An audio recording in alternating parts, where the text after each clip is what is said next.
Mhm.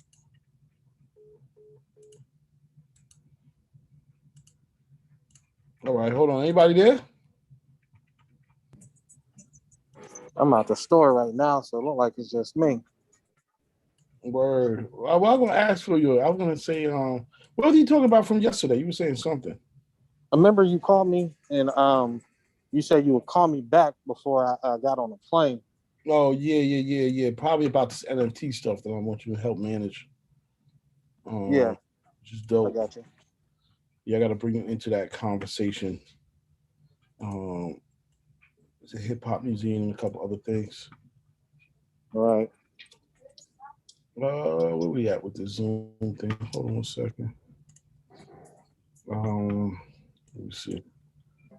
I don't know if B and a few other people might be on because I know they still dealing with the DMX thing. Oh yeah, it's crazy. Hold on, okay? Let me just take this real Okay. quick.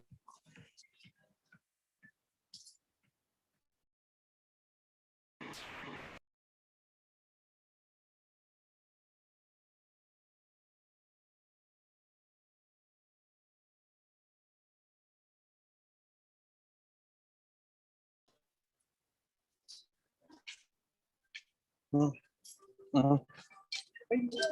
Mm-hmm. That'd be cool. You got Washington.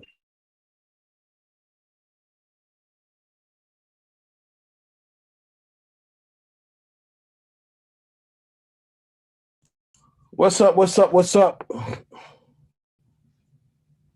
Um, what's up, everybody? All right, Coles, I got those records. I'm trying to figure out what's what now. Hold on.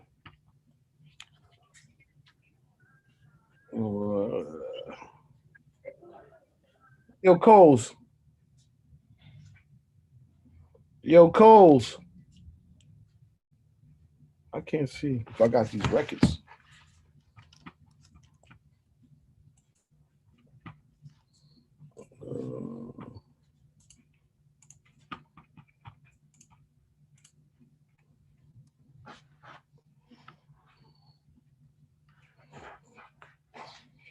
What up? What up? Lux, what's happening? What's up, CL? How you doing, brother? Man, can't complain. You know, just trying to make it move and groove. Oh That's yeah. it, Oh yeah. man. Always. Where you at again? You in New York, right? Nah, Dallas, Texas, man. Oh, Dallas. How's it down there, man? Man, everything is slow motion for right now. They're starting to pick back up. Though I was talking to a couple of buddies of mine about doing some more events. So, because Texas is wide open right now. So, we're just trying to get to the money. You know how it is. Get to the money, bro. Ain't nothing wrong with that. Um, you know, y'all are lucky. I say get it in as much as you can. Real talk. Just bug out, have a good time. Time to get back to doing fun stuff and keeping the culture going because it definitely it's been tough in New York. It's been different. Somebody said they Yeah. had an industry event the other day. I said I don't care who's performing. Peter Pan, Miss Piggy, and Kermit. I'm going. So that's how dead it's been, man. Go to anything. Yeah. You already Yeah. know. Yeah, man. Y'all So still got decent weather up there in New York. I know you was saying last week it was pretty warm and everybody was in the street partying. it was good. Yeah. I think I want to say last week, Monday or Tuesday, they had that DMX. It was like a candle lighting thing for him Yeah. before he died. And that was pretty crazy. That was Yeah. good. You know, well, it's been cool. I know they got some other stuff going on with him. X has been getting a lot of love. You know what I mean? Hmm. Um, yeah, man, we're gonna get in. I'm gonna let the room fill up a little bit. What's up, everybody who's just tapping in? Swerve, what's the latest with you, man? How they acting about X around the campus? If you can hear me, Swerve 1 2. Oh, you can't. Tasi, what's happening? Bionic, What's up, my brother? what's good? What's good? So I'm just Over gonna let it here, get through traffic. cool beans, cool beans. I'm gonna play a couple records in a minute. I just wanted to let it fill up a little bit. I know how it goes. People just tap in whenever they tap in, which is cool. A lot of new music, I gotta say that. Every week, tons and tons of records are getting put out. Maybe just because the gloves are off. Nobody can stop you. It's a beautiful thing. You get to do your own thing now, so is what it is. All right, let's see what we got. Do this. Let's try this first. All right, let's do this. All right, getting it started. What's up, everybody? New Music Wednesdays. It's all good.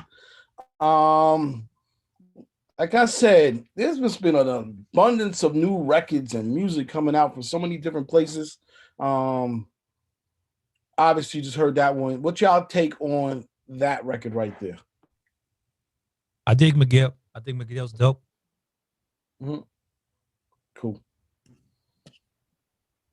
Hey, it's a four piece. I like the last two records more than the first two. We're talking I about. like that. I like that last record. It's like a happy hour feel, just like a good vibe. Yeah, no doubt. Okay, real talk. It sounds like a movie placement, to be honest. It's called So I Lie. I said Miguel. New stuff. I guess he just dropped a new EP a couple of days ago, and yeah, I was just doing my digging, and I listened to it. So I just let me play it, and I think a video did drop with it too as well. So that's what it is. All right, let me keep playing records to see what everybody's thoughts are. Please feel free to share your ideas, thoughts, whatever. And yeah, man, we'll get back into some conversation as well.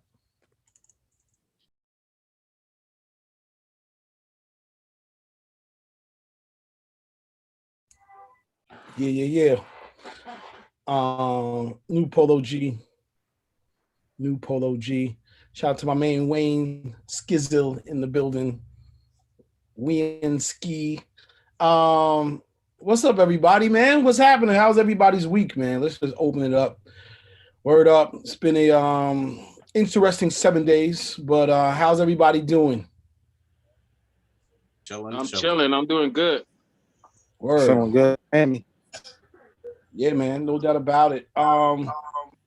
Want to open up with a couple questions because at the end of the day, one thing I love about this call is that you get some really interesting opinions on stuff from people, and I love it because we're all living in different parts of the country, and you know, we see a lot of the same crap. But I think, you know, my first question is,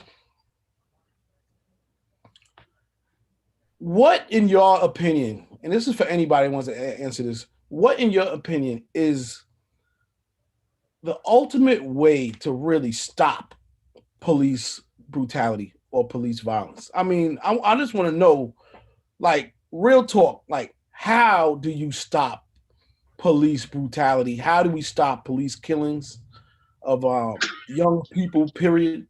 How do you even curb it? Like, you know, as DJs, as people who inspire life through music, on one hand, I know many of us do other things. We're citizens, we're people. You know what I mean? A lot of us have kids. You know what I mean?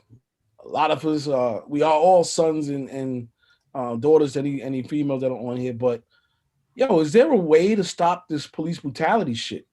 It's not. Somebody. There isn't. Like, you could say, oh, we'll take away their guns, but then there's still chokeholds. You know what I'm saying? There's still knees and backs. You could say, well, fire them all. Then we have, like, a lot of police departments are shorthanded. So you could say, well, fire all the bad cops. Then that leaves them even more shorthanded.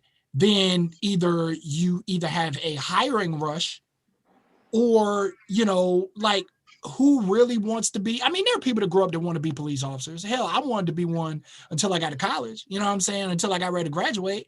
But at the end of the day, man, there is no fix. There is no mass fix. You could say better training, better this, better that, but when it comes down to it, people panic, and different situations make different people panic different ways. Ooh. Even with this particular situation, I just saw a video of a guy getting stopped by a cop for driving 65 into 70. He got pulled over for going too fucking slow. Cop was asking him all these questions. Dude wound up catching attitude with the cop. Cop left, came back, gave him a warning. Dude hopped out his car on the cop, bruh. Like, yo, why you did it? And the cop's like, yo, I don't have time for this. I got things to do. He's like, I did too before you stopped me. Now, luckily that cop didn't do nothing. But dude, you hopped out the car on the cop, bruh. That ain't gonna stop him from doing it to the next person. It's not gonna teach him or educate him. And if he would have shot you, then we'd all be like, oh man, fire this cop. You feel me? Like there's nothing that can be done, man. Like we can try and we can, I'm not saying it's don't try. Don't try to put things in place. You always have to try to put things in place. But my expectations for a mass overhaul change are very low. This is DJ Kavar. I just want to give my opinion. I think that for the most part, the first thing is to cooperate. Cooperate, not try to fight the cops, because we're never gonna win. I've been a victim a couple times, and at the same time, I've been pulled over a couple times last year, this year, and when you cooperate, because the first thing a lot of people do is take their phone out and say, oh, why the fuck you pull me over? Like, that's already a bad jump off right there from the get-go. You know what I mean? You take your phone out, why you pulling me over? And then you trying to fight the police. And that's why, you see a lot of things happen. And that's just my opinion. For the most part, I keep my hands on the steering wheel. I pay attention. I say, officer, can I please reach for my registration and insurance? And for the most part, they let me go on my way.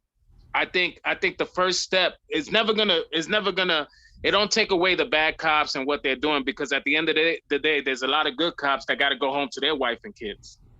You know what I mean? So it's like the first step is cooperating. That's the first step, and following instructions. Bottom line, whether you feel less of a man at the moment, fuck it, swallow your pride, cooperate. Officer, I got my hands on the steering wheel. Can I please reach for my registration and insurance, blah, blah, blah. And I'm gonna reach for my wallet. Here's my license. And that's just my opinion. All right, so Kivar, let me put this to you then. You're in the same situation as the cop that not the cop, but the lieutenant that was pulled over, right? Who seems to have been following directions to the T. I don't know if feel free to change my story, but for what it was, I saw him hands up. Huh? The cop got fired, by the way, too. Yeah, I saw that. But I'm just saying, if you're in that situation, right, where you just like, yo, what's going on? Put your hands up and did all that shit. How do you manage then?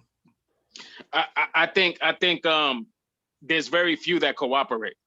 That soldier, that lieutenant, first of all, and my bad, I don't know his name. I don't want to disrespect him and not mention his name, because we should praise him, because he serves our country.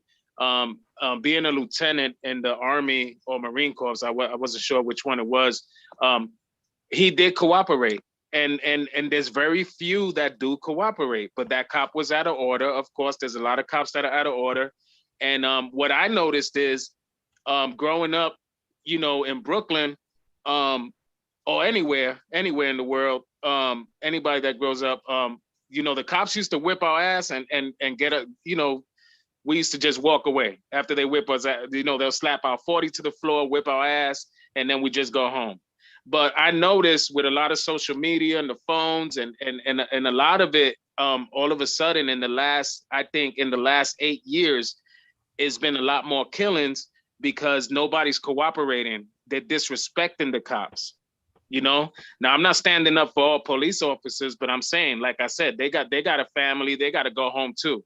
And there's a lot of disrespect. Back in the days, it was like, yes, sir, no, sir. Can I do this? Can I do that? Now, soon as somebody gets pulled over, it's like, oh, why the fuck you pull me over for? You know, and you're cursing at the police officer. You know what I mean? So that's going to already trigger a bad thing because they may have mental health issues and they're still on the force. And they're going through their shit. You know, so that's just my opinion. They need a check. Super Duke, what about you, man? What's going on, man? How y'all doing? DJ Super Duke in the building. No, we just talking about the police stuff. You know what I mean? The recent, again, you know, here you are. You got this trial going on in Minnesota and in the same city. Here's some new jump off shit, but I don't want to harp on it. I just wanted to know like what people were thinking about what's going on. Like, you know what I mean? Shout out to everybody who was down with Shirley with the app that's supposed to help you. I guess like these things are really needed. Like, you know, what's the name of the app again? The Legal Equalizer. That maybe cats need to download the Legal Equalizer app. Look, fam, I've been advising everybody to get it. It's one of them things like on a fucking rainy day, you don't know your fucking wiper blades is bad till it's raining, G. You know what I'm saying? So it's one of them things, better to have it and not need it than to need it and not have it. You feel me? Facts. So, I mean, I've been playing with it, you know what I mean? And I've been advising everybody, you know what I'm saying? And I just think, man, like, and I just want to send my love to all y'all because I just think it's fucked up. You know, when you look at the strides that y'all as black people have made in this country, I mean, you could be a professional athlete and this could fucking happen to you. You know what I'm saying? So, I mean, it's just like, I mean, I think about that shit that happened with LeBron and they hit the N-word on his garage and shit. It's just blatant fucking, I mean, it's just this country's fucking racist as fuck, G. Racist as fucking, you know, I deal with a different type of racism, you know what I mean, as a Mexican man, but it's just, you know, I was listening to a thing the other day and it was just talking about like the country does better if black people could do better. And I think there's a lot of truth behind that because it's just, you know, when we talk about the Constitution, we talking all that, none of that shit was in these rights and all that shit was not included for any of us if he wasn't white. You know what I mean? I mean, even when the Constitution was written, it was written with these motherfuckers as slave owners. That's right. And it's just, you know, when they talk about the fair and rights and equalities of all this type of shit of all Americans, it don't include us. It don't include us. You know what I'm saying? And that's the fucking harsh truth of it all. And I just think it's important for all of us when we look at these situations, police, because, you know, we're probably, the sad part, we're going to see a lot of this shit still continue to happen in our lifetime. You know what I mean?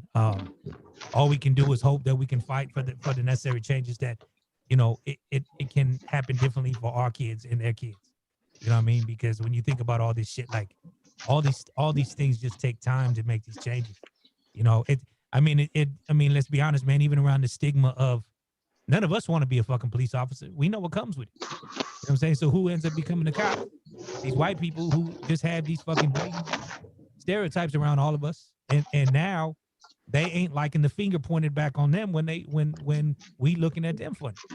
You know what I'm saying? Just your average ordinary white person. You know what I mean? So it's just, you know, like I said, I just really think it comes down to whatever votes we can make in our communities to get the right people in these spots that will, you know, and until ultimately that they convict these people for their wrongdoing, it's going to continue to happen. You know what I'm saying? Which is fucking sad as fuck because they're a gang in itself, a brotherhood, whatever. You know what I mean? And well said, Ray. Well said, man. That's a fact. And let me add another outlook to this situation too. There was one point in time, there was a situation I had to run in with an officer that I was nervous as hell because I was blatantly dead in the wrong. You know what I'm saying? I was young as hell, had 2 cats under 21 in the car, drinking, drunk as hell, open bottles, all that shit. And we were downtown Petersburg the week after bike rally. So the whole downtown Petersburg looked like Myrtle Beach. People walking all over the place. I get pulled over by the cop. Cop rolled the window down. He's like, first thing he said, "Sir, have you been drinking?" "No, I haven't." "Sir, have you been drinking?" "No, I haven't." He's like, "I'm gonna ask you one more time. Sir, have you been drinking?" "No, I have not." "Sir, please step out of the car." I go to step out of the car. I forgot to put the car in park. So as soon as I take my foot off the brake, the car jerks forward. Cops, like I throw the car in park, cop grabs me, slams me on the trunk, cusses me the hell out. You know, "What are you doing?" Da, da, da, da. I was real apologetic, explaining to him I was nervous because all these people, whatever. We wound up talking. I got off. I got off with a faulty equipment ticket with 2 contributed to the delinquency of a minor, 2 counts, 4 counts of open bottle, and some other stuff that was wrong. But that's what the cop also told me was maybe like 2 weeks prior to, an officer was dragged to his death on a routine traffic stop. And so when my car jerked forward, that was the first thing that crossed his mind, right? So we don't think about, a lot of people don't think about the downsides to what these officers are dealing with sometimes too. And again, I'm not making no excuses. You kill somebody, you need to deal with your consequences. You pull the trigger, you choke somebody, whatever. Yo, you got to deal with the consequences. But I know I watched this video the same morning that the shooting of the kid happened that afternoon. That same morning, I watched a video of an officer pulling over a dude in New Mexico and asked the guy to step out of the car. Dude steps out of the car, pulls up an AR-15 and pops the cop. Walks around the vehicle, shoots the cop again, gets in his truck and dips. And it's like, that cop did everything right. You know what I mean? And who's to say, I'm not making any excuse, but who's to say that officer that shot that kid hadn't just saw that fucking video too? Well, I ain't making no excuses for How nobody. many cases do you have that versus the cop shooting us? You have more of the cop shooting us than the other way around. Well, you know what? Wait, you know what? We're gonna get back to this because I'm not gonna make any excuses for anybody. Right is right, wrong is wrong. Period. But let's play a record. Let's come back into it. Shout out to everybody who's in the building. I know people keep tapping in. Word up. Shout out to Wayne Ski. He's up in here too. But let's play this record and then we'll come right back.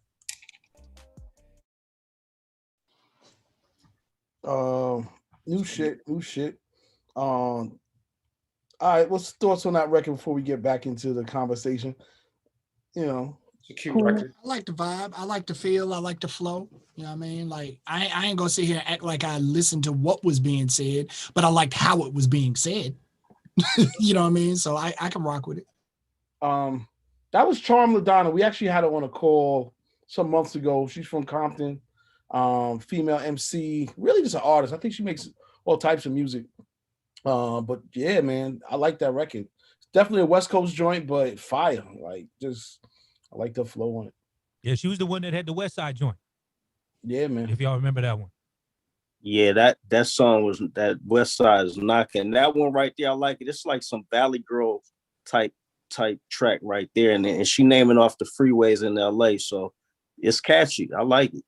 Yeah, that's the one. She like a choreographer to the stars, man. She choreographed the Weeknd's halftime performance, fucking the Grammy shit. Like she been choreographing. She been on the scene for a long time. She just barely starting to dabble in the music. Wow, dope. All right, I'm gonna play this new joint. Shout out to DJ Coles. He sent this one in. Actually played the wrong record, but why not? You know what I mean? They both came from him. It's all good. Here goes the record I wanted to actually play. Word. That shit was catchy though. Who was that? You said it was catchy? Yeah. Who was that though? Oh, that's hard. What's that? Okay, we gotta listen. Yeah, what's that? You know, when he comes back, I think he was on here, but let me play both. Let me play both. All right. Here we go. Man. It's like, we supposed to be on the same team, man. Family. How could you wish bad on me, man? I only want the best for you, right? Make money till the money talks. I look around, all my niggas rich. Somersault packs, get 100 more. I feel the bag, know the numbers off. Apply the tax if that come across. We flying ladies where they wanna floss. You mad, she wanna boss, so level up. It's gonna cost, so run them all. When I'm involved, they want nothing more. Gummy darts thrown, nothing stuck at all. Come apart, Cyrax, dump a bomb. I see y'all like it rough and raw. I'm with the fucking squad, ducking law sauce while I'm puffing strong. We bought the backwood guards on the London tour. Touching pounds, no drugs, that's a funny thought. Car, switch them up at dawn, bring out the foreigns.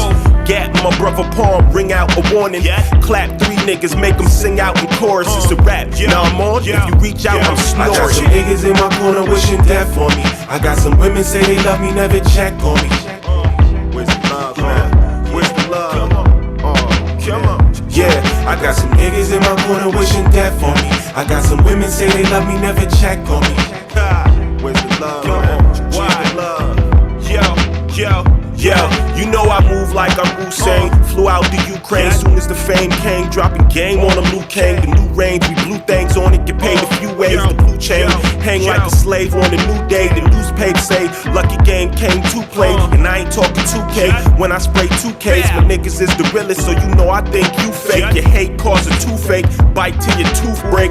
I'm all a goose face, tell him he the true race. A fool shakes when he's scared of the truth's taste. We prove fate, never deviated, give us room, thanks. Kings coming through, drink a few ace case. I was making money since the days of 2 ways page. The new age came and now I'm flying 2A stage. Lucky 7 in the stadium, 2 days rave. For the snakes I got 2 things raised. Holla at y'all. I got some niggas in my corner wishing death on me. I got some women say they love me, never check on me.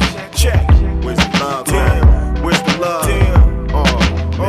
Yeah, I got some niggas in my corner wishing death on me. I got some women say they love me, never check on me. Where's the love, man?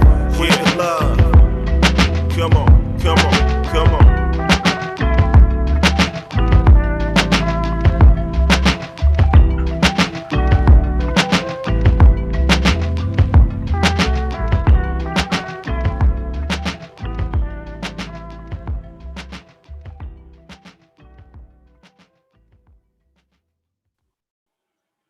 Sometimes you just gotta let the beat rock out. That was smooth.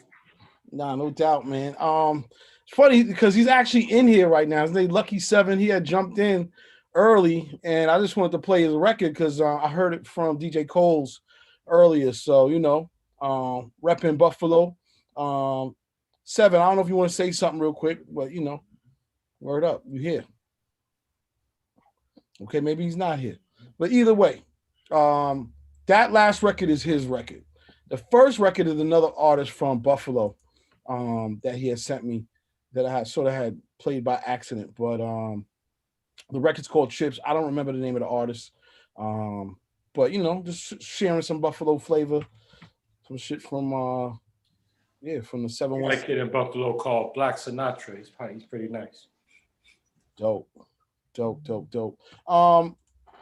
Real quick, I want to tell everybody, tap into the Worldwide Radio Summit next week. This is just a quick plug. They ain't paying nothing, but it's a good look to connect with like radio people from around the country, around the world. I met people from all over, man. Dudes on the radio in South Africa that DJ to freaking, you know, LA and on and on and on. Again, go to worldwideradiosummit.com. If I was y'all, I would take a second to just tap into that. You can't really lose. You know, DJs from all over the world, radio stations from all over the world. A lot of radio people from here that pull a lot of the, you know, all of the power players, the people that actually make the decisions, the people that syndicate shows, the people that can help y'all with whatever y'all got going on. You know what I mean? There's a lot of stations now that are doing a lot of syndicated stuff. Radio looks scary. You know, we talked about it a while ago. Raymond was talking about how, you know, they were just slowly taking power away from everybody. So now you're like the new radio station, right? Everybody's playing their own stuff or whatever the case is, but you never know. There might be some opportunity in there. It's a good look, just a great, it's just a great event. And I know they're doing it online, but what the hell? Tap in, check it out. You already know. Word up. Yeah, man. Police brutality. Let's say no to that. I'm gonna play some more records. We get back into some other conversations. Anybody got something they want to talk about? Let's talk about it. Let's go. Oh shit! New shit. Nice. Super Dupe. What you thought? That was nice. It was smooth. Nice mix to it also. Drop top music. That's what I call that. Nice. It was nice. Yeah, man. Anybody else? That's like new R&B flavor. I'm gonna tell you what's funny. So, you know, a couple of weeks ago we was talking about samples. A few weeks ago we was talking about samples, and I said, you know, I don't have a problem with samples. I have a problem when people don't flip them right. That particular record had 2 samples. Everybody caught one of them. Ain't nobody talking about the other sample. Everybody caught the Rump Shaker joint. Avant. Nobody heard you about but me and you. But did you hear the Shorty Swing My Way? I didn't hear the Shorty Swing The My Shorty Way. Swing My Way was the chords that was in the joint. So there's 3 samples. There's right. 3.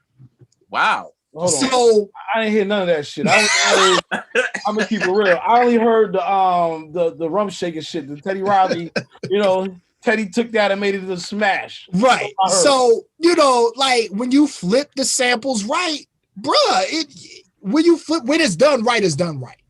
You know what I'm saying? So that joint was done right. I do feel like the song was a little long in that last verse or whatever. I was okay without that, but other than that, it was straight. But you like the samples? Yeah, because they were done right. All right, cool. Are they pushing that for radio play now? One. See? Say that again? Are they pushing that for radio play now or something? Yeah. Yep. Okay. Yeah, because that shit came out like in February. Wow. Hold on. Who was that? Who was that? There were some Nigerian sisters. Oh, Remy, you know more about it than me. That's crazy. Nah, them girls. Hold on. What's their name? Them since they dropped, man. Because I've been watching them since all last year. Their name's Van Jess. Yeah, they're legitimately sisters, like Vanessa and. Yeah. Okay. Nah. Yeah, I'm familiar with their music. Yo, their album is fire. Yeah, their album's dope. Their album is fire as hell. Well, you heard it first. New Music Wednesdays. They got a Janae redo too. That's dope. So, them girls is dope. Okay, I'm rocking with that. Dope. Let's get into some more joints. Man, everybody's calling. It's a beautiful day.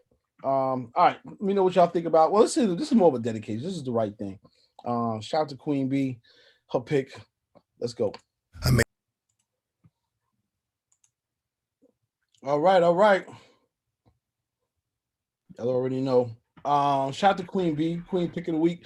Queen, what's the song all about? X Moves. It was just released. X Moves, Bootsy Cop, with featuring Bootsy Collins and Eon Pierce. So it was just released. I thought, that'd be a good add-on. I had last weekend I had to play DMX at least twice, 2 sets. It was really hard though. As a DJ, when someone passed away like that, I had to play at the beginning, and then I played it again. It was cool, but the customers was like, "We want a DMX tribute," and they were serious. So I kept doing it, but it was hard. It was hard. The emotions tied to DJing for artists like that. No question. First of all, rest in peace, DMX. Rest in power. As it goes on, you realize more and more the impact he had on all these people's lives and whatnot. I've been hearing it all week from all types of people, church people. I mean, I think I was telling somebody this before, but it's been from church people to the streets or vice versa. It's everybody in between. Oh, he's such deep prayers, and he was just turning his life around, and he's come through my spot and do this. So we play pool and whatever it was. But did you hear what Swizz Beatz said? What's Swizz say? Swizz, to put it short, Swizz basically was like, DMX lived his entire life for everybody else. You never saw him with chains. You never saw him in a Bentley. You never saw him in no kind of sports car, nothing. He was in the hood with the people, for the people at all times. And his pain was an extension of the pain that was around him for other people. And he put everything on himself. It was like he never lived for himself. Find one thing that DMX did to put himself on or try to extend himself beyond other people. He has true humble beginnings, man. Shout out to DJ Swerve. It's crazy because I went to go check Swerve, and Swerve works at the school, which is really it's like a special school. I want to say it's not a group home, but it sort of is. It's like a complete school for kids that parents either abandoned them or whatever the case is. They just really bad, all that type of stuff. And he showed me what he just pointed out the spot where DMX was in, and he came up in some rough times, man. And we can go over it over and over again, but man, you don't realize the impact people have until they die. Biggie ain't never lied. I mean, nobody till somebody kills you or until you die. That's when people really say, "Yo, damn, he was so this or she was so that." I just wish we'd have gave him his flowers more when he was here. But it's all good. I know he never really would have stressed it anyway, so it's all good. It's all good. Damn, I want to hop into that conversation. Bionic, we play another song and then we will get back into that. Word. All right, here we go. Man, listen, if that thing ain't played at cookouts all summer, somebody sleep. I don't know. Raymond T. Yeah. That's the goal, G. So that's unreleased. I just wanted to catch y'all vibe on it. That's actually a Samoan black artist out of Hawaii that got sent my way last week. So they're just kind of catching the feel on the album right now, on the record, because they're actually going to probably plan for a big push for them right before summer. Good record. Listen, man, I want some sandals with no socks and some shorts, some cargo shorts, and a Hawaiian shirt open, and I just want to be in the video just two-stepping with a spatula in my hand. I mean, that's what I thought. Like when the breakdown went, I was like, man, that's kind of genius because he's gonna get a little dance out of it and everything. You know what I'm saying? And the shout out to the non-binary folk too. I like that. I'm glad you got that because that was hilarious. When I heard that I was like, man, that's the future. Motherfuckers they're gonna have to pay attention to that shit. Can we get some clarification on what is non-binary? Because you know what I mean, I don't know nothing. You don't identify as a he or a she. That's that they shit. You know what I mean? So you don't identify. You just don't identify. You know what I mean? So or some people or like I got a friend that identified themselves as gender fluid. So it's like gender fluid. Yeah. One day they feel like a guy, and then the next day they feel like a woman. Oh, okay. You're super dude. Hey, sometimes you feel like a nut, sometimes you don't, bro. You took it from me, Bionic. Yo, listen, man, I'm confused, man. Y'all be saying these terms, and I'm like, wait a minute, what are we talking about? When they said that in the record, non-binary, I was like, damn, I wish I could understand what that was, but now I do. My man, I thought it was like some NFT thing going on. I'm about to say, Nah. Like what I tell people, man, like you ain't got to necessarily agree, but I mean, you know what I'm saying? Like you ain't got to agree with it, but just let people be who they are, man. You know what I'm saying? And keep it moving. I agree. Well, man. it's responsible too in the idea that you'll open up your audience as well. Like if you acknowledge it, like because like I'll tell you right now, like going on in the Latin music, like the whole Latinx thing is like you have to acknowledge it. You know what I mean? And it really is more around like gay stuff. You know what I mean? Because it's like not to exclude anybody because I personally don't like the term. I hate the Latinx term, but it's just one of those things that like you're hearing it more in the music, and it's just kind of, I mean, it's no different than we see in all the commercials now, bro, and everything. Like it's a part of society today.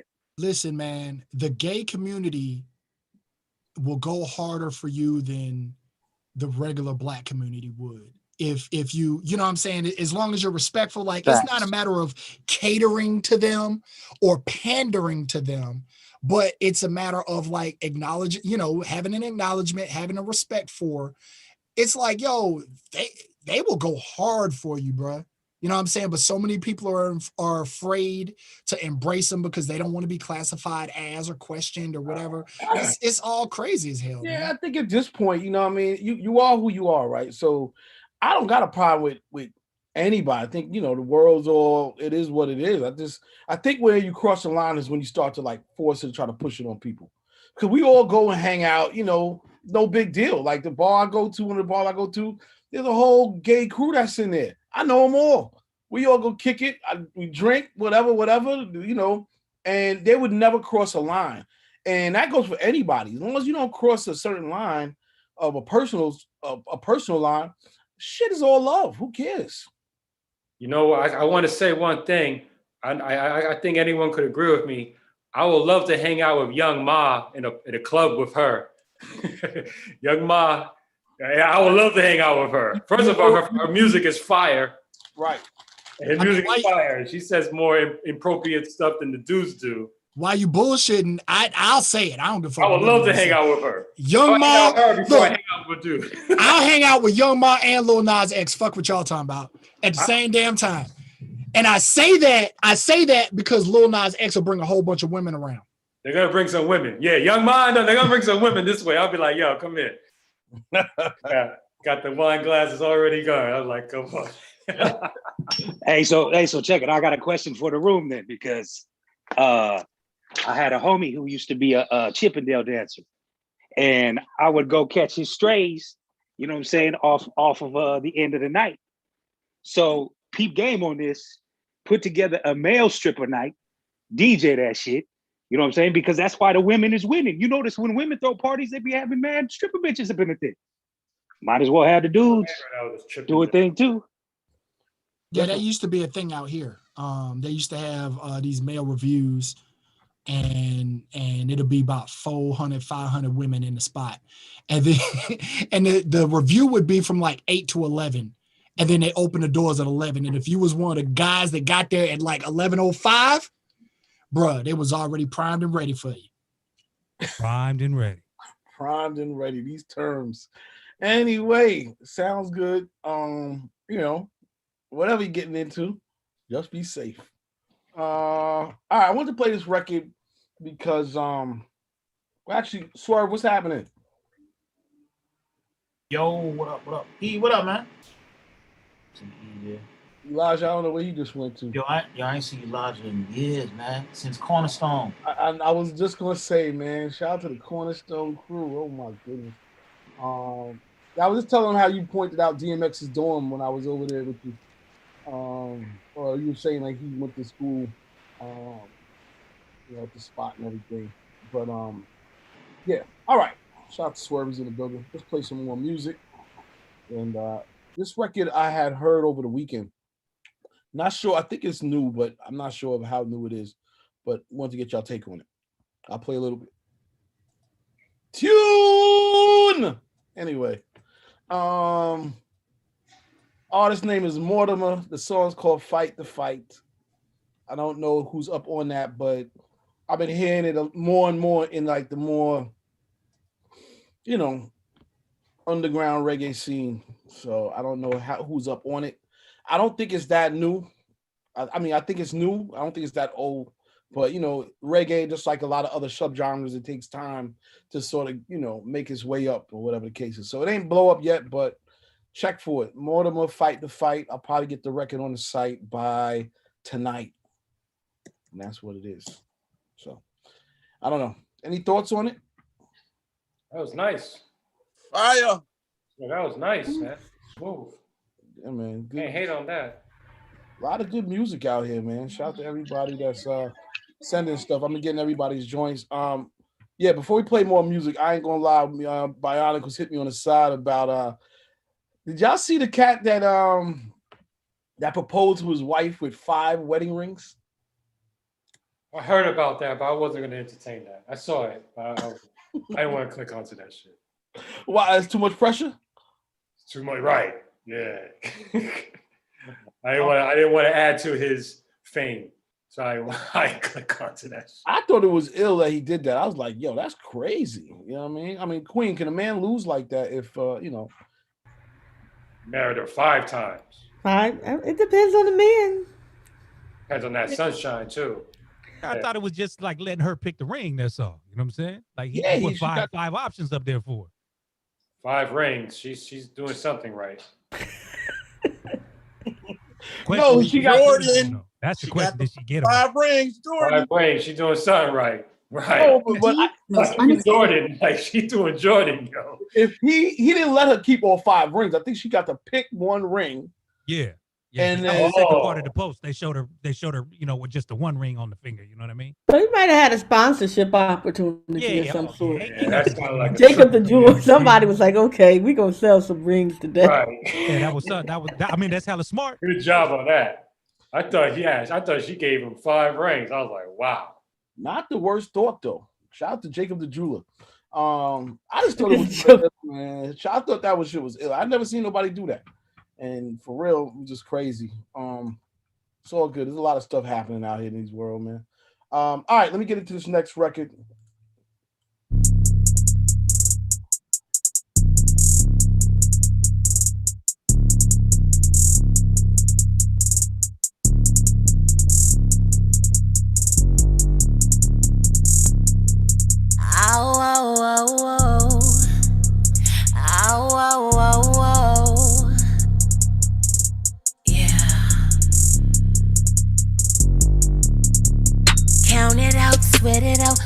some reps. Take your time, work it out, do it in sets. I'm a lady in the streets, but a freak in the bed. So do it like a track star running that trend.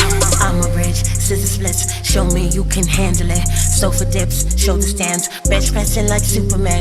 Poses and positions, it's friendly competition that does a body good. Hit it daily like you should. What it do? Tell me what it do. What it do? Tell me what it do. If you really on your fitness, baby, give me round two. What it do? Tell me what it do. Say you got stamina, ready, set, go. Speed it up, slow it down, hit cardio. Tighten that core, take it down to the floor. Strong back, hold it plank, give me some more. Say about it, be about it. Outlast me, I highly doubt it. I wear you out, wear you down, toe to toe, round for round. All out of breath with your body soaking wet. This a night you won't forget. Have you coming back again like what it do? Tell me what it do. What it do? Tell me what it do. If you really on your fitness, baby, give me round two. Show me, baby, what it do? Tell me what it do. What it do? Tell me what it do. What it do? Tell me what it do. If you really on your fitness, baby, give me round two. What it do? Tell me what it do. Show me, baby, work it, baby, it ain't all the same. You got me out my element, I'm not here for games. Show me, baby, you work it, baby, it ain't all the same. I'm not here for games. Get low, baby, drop it, hold it, don't let go. Yes, get low, baby, drop it, hold it, don't let go. Yeah, show me. What it do? Tell me what it do. What it do? Tell me what it do. If you really on your fitness, baby, give me round two. What it do? Tell me what it do. What it do? Tell me what it do. What it do? Tell me what it do. If you really on your fitness, baby, give me round two. What it do? Tell me what it do.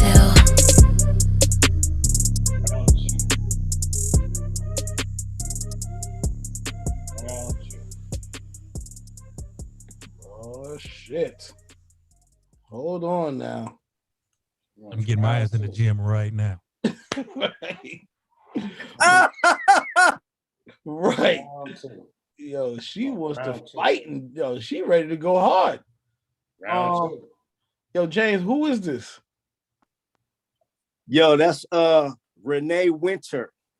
The title of the song is called What It Do. And the reason I sent it to you, I put it on my date night mix the other day, and I posted it on the gram. And usually I tag the artist in the photo section. So she actually hit me on the DM and was like, I appreciate you playing my record. It means a lot to me. Whoop-de-whoop. So I was like, yo, you should come to Digiwaxx on Wednesdays and come introduce yourself. So she already know, she said Digiwaxx is good people. So hopefully she'll chime in. Okay, yeah, that's crazy. Okay, dope. Yo, if you ain't been on it, listen, is anybody here into stocks, bonds, anything like that? Stock game? Anybody putting money into any stocks, any bonds, nothing like that? Yeah, I got stocks in Starbucks. Okay, that's good. There's a stock that went I'm live. just getting into Bitcoin. I'm learning this Bitcoin game, and of course, for the artists, everyone's talking about the NFTs. So, word. That's all connected to this. What I'm about to talk about now. Thank you. So Coinbase is for the United States, it's our easiest platform to turn, to get into cryptocurrency. So to turn your money that's in your bank or money that you done saved up in the street or whatever the case is, this is the number one onboarding platform to take your cash money, wherever it's at, credit, the bank, whatever, and be able to turn it into Bitcoin, Ethereum, a ton of them like that. Well, today the company went public. Today the ICO launched. Now I'm telling everybody to get into this stock because of crypto, And because they've been valuated at almost $400 billion, right? Right now, the stock is like at the 329. My man keeps on texting me for one. And I'm telling everybody, get yourself at least one. Right. Over time, whatever, get your 300 something dollars up, put it into, get one of these just so you got it, just so in the future, when it goes crazy, you're in the game. So I'm sorry, I don't really do stock tips or nothing like that. I mean, I don't know if this is like, ain't nothing illegal about this. I'm not really giving y'all financial advice, but I am suggesting that everybody gets into Coinbase and I just got a what do you call that? I just started a TD Ameritrade account. Anybody can do it. I know they got the other ones, E-Trade. Set up your E-Trade account, set up your TD Ameritrade, set up whatever you use. Get some Yo, CL. Yo.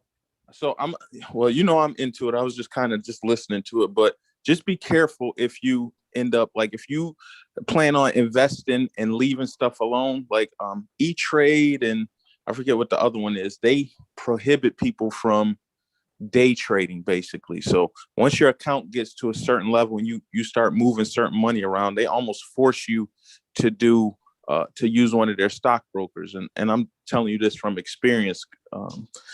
So you probably need to go, if you only want to do it as a novice and you don't think you're going to have more than 50 grand or something you playing with, it's cool to use E-Trade. But E-Trade also has a delay on when you buy stocks and different things too. So, if you see something like today, right now at $10, you want to get in, they'll ask you what's your price point in between sometime too. And they may not buy for a few days. So, you just got to be on the money with E-Trade. And that all came from that GameStop thing. They're trying to slow people down from being able to buy and sell stocks as fast. Word. Shout out to my boys at EYL, Earn Your Leisure. They're probably one of the best platform to go and listen and learn about stocks and other financial advice. Like I said, they're awesome with it. I'm just giving you some of the energy that I'm getting because, my little groups, they talk about this stuff. I don't even have like a big stock profile. I think I had bought Sirius XM in the beginning or whatever. And no, Sirius, I had bought some stocks in an XM radio. They were two separate companies. And I sold them as soon as they made a little bit of money. I didn't know what the heck I was doing. I was so stupid. I ain't know nothing. Had I kept them, I would have had some bread. But I learned through crypto. Crypto is what really got my mind into understanding how to invest. Shout out to everybody who's doing that as well. Please, every week, take some money, buy some crypto, buy some Bitcoin, mandatory. And then, if you got $100, take $50 and buy some Bitcoin, and the other 50 you can buy whatever altcoins you believe in. Shout out to XRP, it's on the rise. VeChain is a huge one that's about to blow up, I think, next. Shout out to Tron. I really like ADA. If you don't know about ADA, it's called Cardano. Buy that as well. It went down a little bit. It's like $1 something, but some of these are gonna have 10x gains. 100x gains, you know what I'm saying? So look out for that. We just try to spread whatever knowledge we got over here. It's what we do. You know what I mean? And who's to say why can't you get the money? So, if you got with the sound effects side, to have a moment on Wednesdays we talk about this thing like 5 minutes of have your little sound effects. Yeah, talk about it. I could run it down, man. I could tell you, man.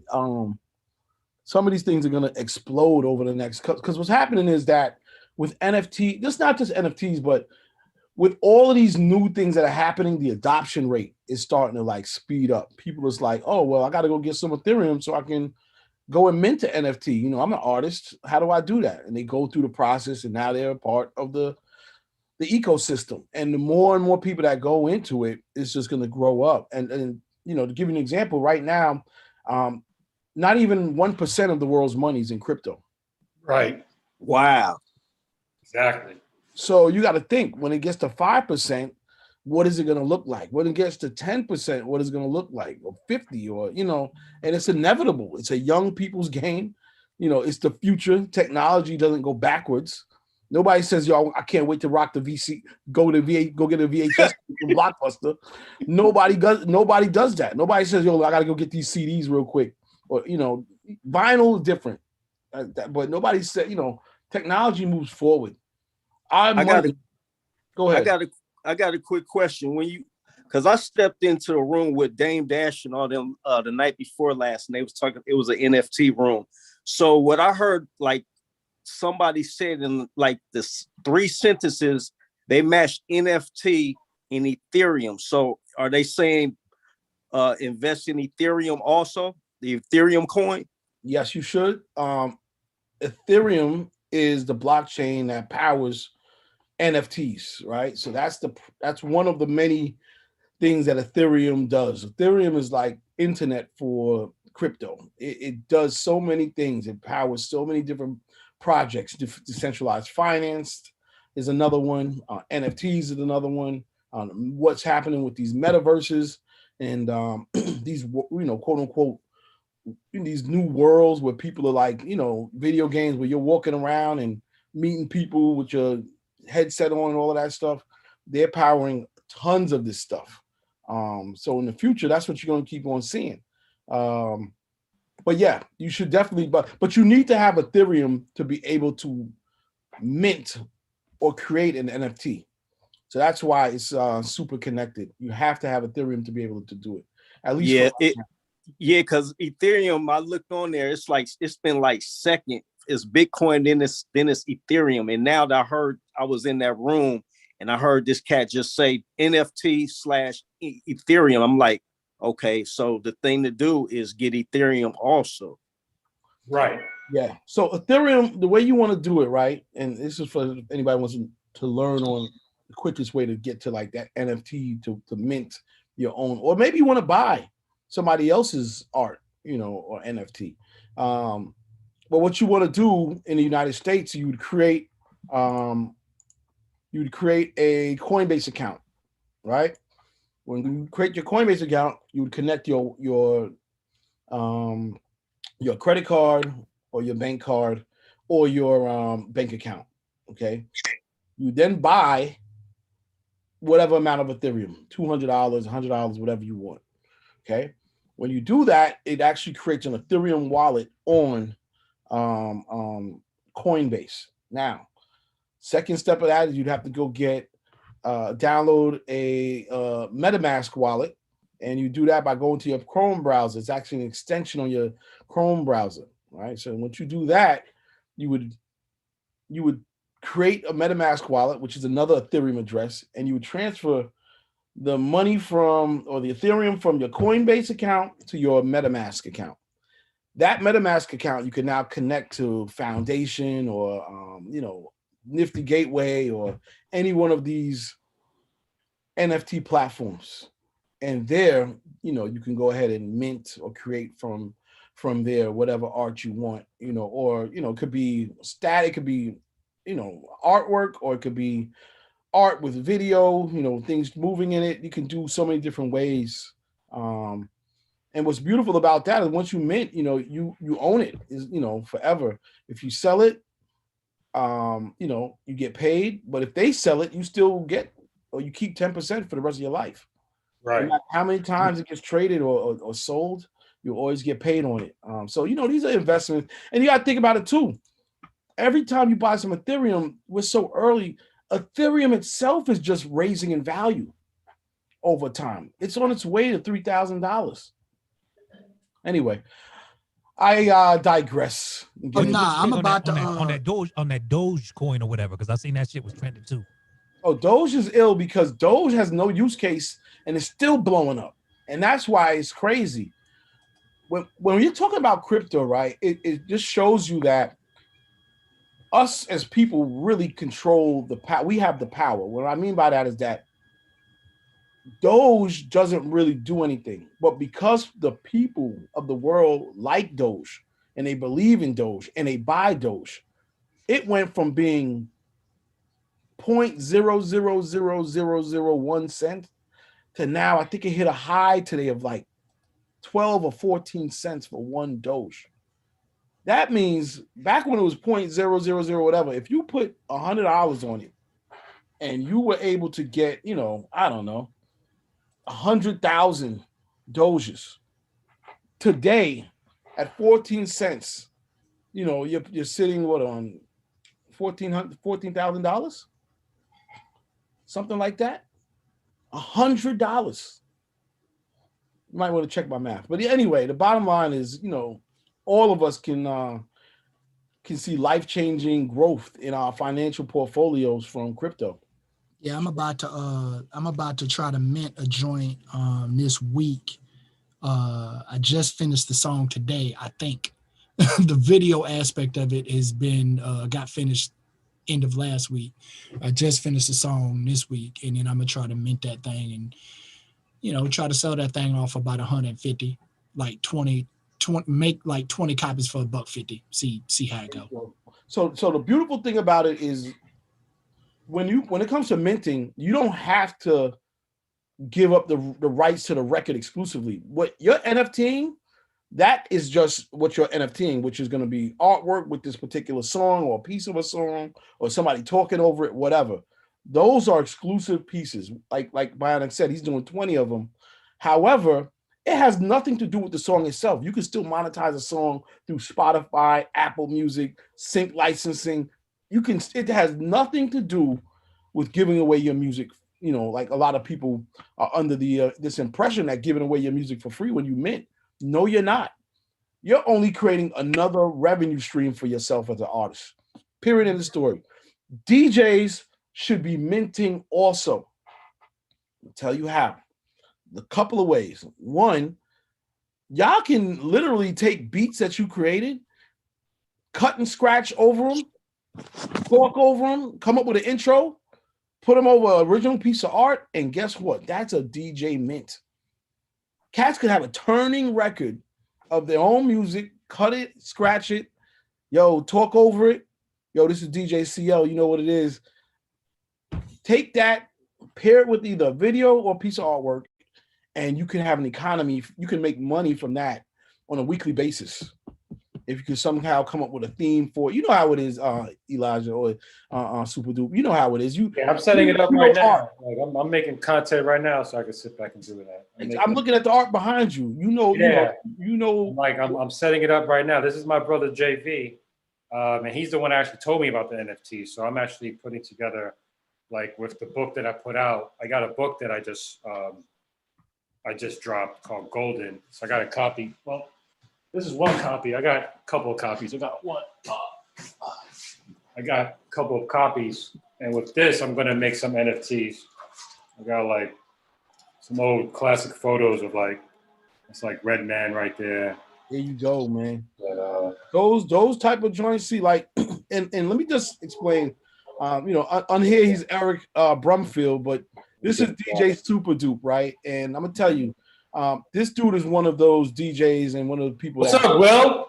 Artistic eye. He's one of the original creators of the Fader magazine. One of the original DJ for the 1200 Squad. Harlem. That's for Harlem right there. Or Willie Burgers. You know about that. You know about the Harlem. What's up, Will? That's for you, Will. Yeah, I'm going to start making NFTs. I see you, Elijah. Yeah.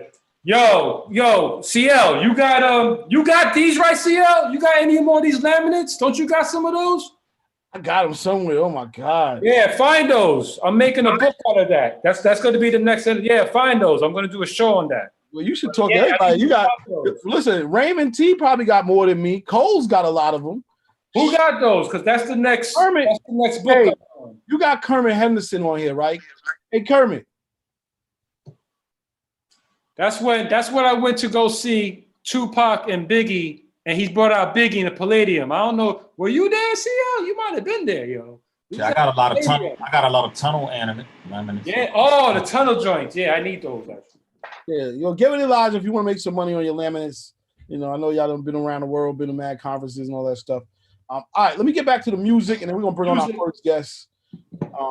Shout out to Super Dupe. He's over here showing us all of the money in the future. Super Dupe, you should probably get with the Hip Hop Museum. Cass and the BX. Yeah, exactly. It We're gonna talk. See, I got a couple of more samples coming up. Yo, E, hit me up. I've been already connected with them. Oh, absolutely. Like, about 2 years ago, and you know, I took my kids there, and I connected with the main founders of that, and they even told me about the building, which is probably behind schedule, but supposed to be built, which is kind of like down the block in 2023. But since the pandemic, it probably won't be finished probably 2024 or maybe 2025. They already doing a big museum build, so it'll be maybe. No, that'd be awesome. Yeah, that's what I'm doing now. I did this during the whole pandemic, so now it's out. Now that the world's opening up, I'm looking forward to showing the world the culture, keeping the foundation, and teaching the youth, the young Black youth. So I'm about to play this record. Before I say, let me just say one last thing. Keep in mind, anybody that got old pictures, family, whatever, you could also NFT those. Word.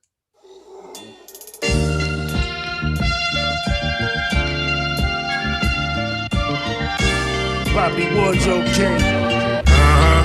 The Dawn. I was right. Walk with me over Starbucks coffee. Place your hand inside mine's real softly. You need to tell your girl to get up off me. Take it to a spot that's lofty. Relax while I open that raw seat. Get you in the mood for some slow sex. But don't you make it sound like Rolex. I don't want half, I want the whole neck. You love how I talk, now you so wet. Kick your dog out, baby, no pets. I'm sucking on your tongue like here I come. Walk with me, baby, you could get some. I'ma beat it up till you get strung. Finger in your ass, now you getting numb. I'm from the ghetto, girl, you know where I'm from. Your ass look juicy like a fat plum. Hum diddy dum dee dum dum. Run your ass over like a speed bump. I'ma put my whip in your pothole. Big ass shit, that's how my block roll. Big nipples on your tick make my cock swole. Slam dance on the bed like rock and roll. I'm cooking that pussy while you on the stove. Get in my truck, take your pussy out the cold. Walk with me and I let your pussy take control.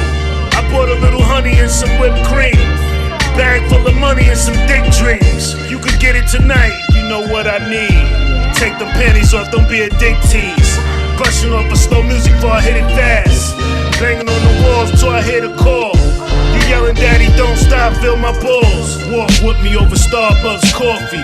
Place your hand inside mine's real softly. You need to tell your girl to get up off me.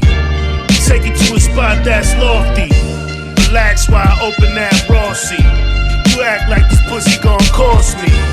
You don't know I could get bossy and bag something new, girl, you lost me. I got the Al Green, Marvin Lou Rawls. Go down on each other, just don't fall. Mouth full of fronts like Paul Wall. If you with me, just pack a little suitcase with that bomb ass pussy and that cute face. Oh, don't forget to bring your toothpaste, some KY jelly and some cute lace. Word. You know what I'm talking about, baby. And oh yeah, don't forget you staying the whole night. Yeah, I'm long-winded. You know what I'm talking about? Yeah, rub a little bit of that on my chest. Kiss it for daddy. That's what you doing for me. I see you, girl. Let me suck on your little something. Oh, I put that hickey right there. Look at here now. Tell your man, I'm the new sheriff in town. And ain't nothing go down until I say it's going down.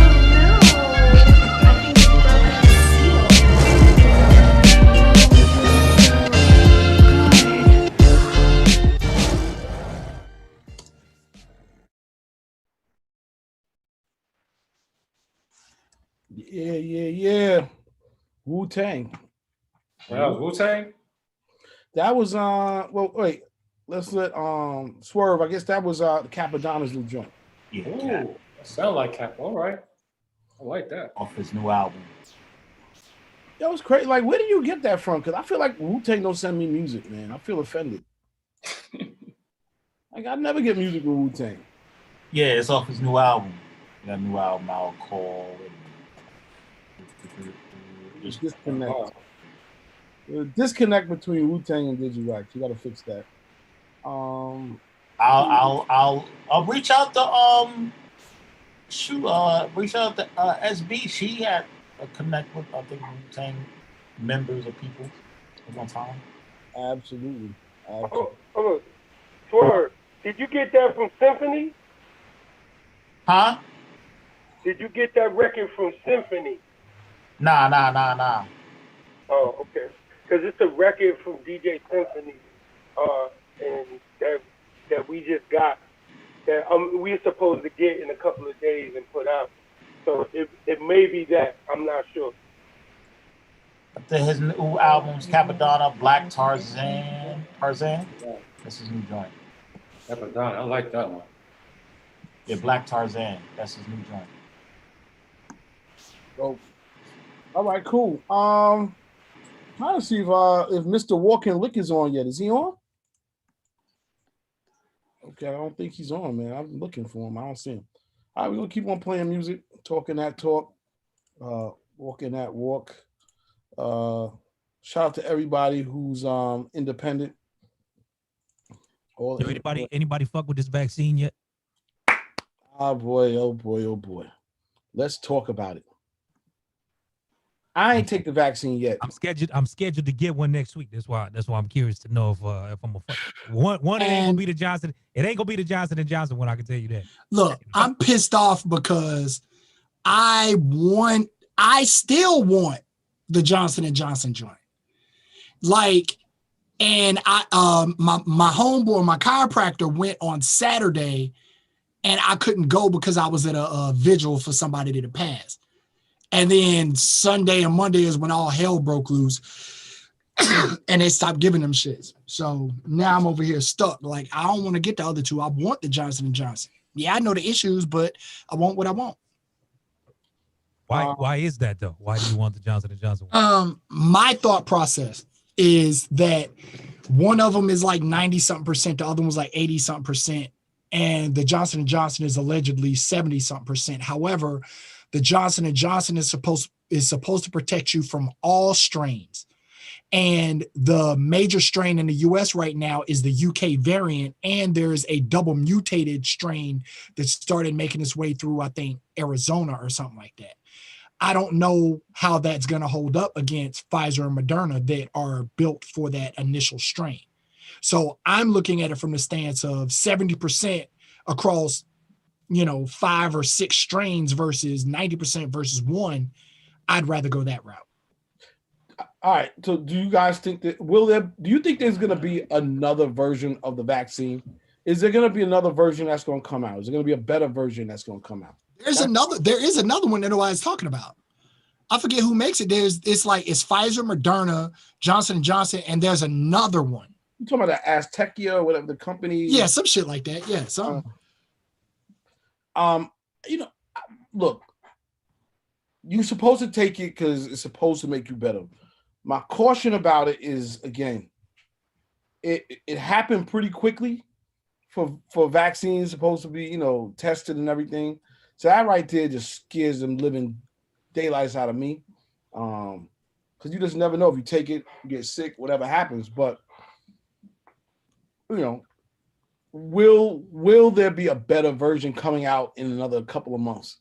That's my question.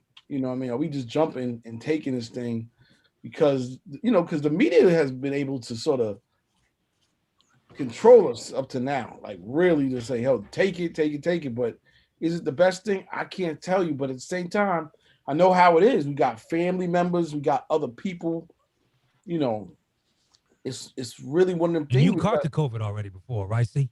Yeah, caught it in our last the last Thanksgiving. That's when I. So how does that work for you though? Like you got the antibodies or some shit like that?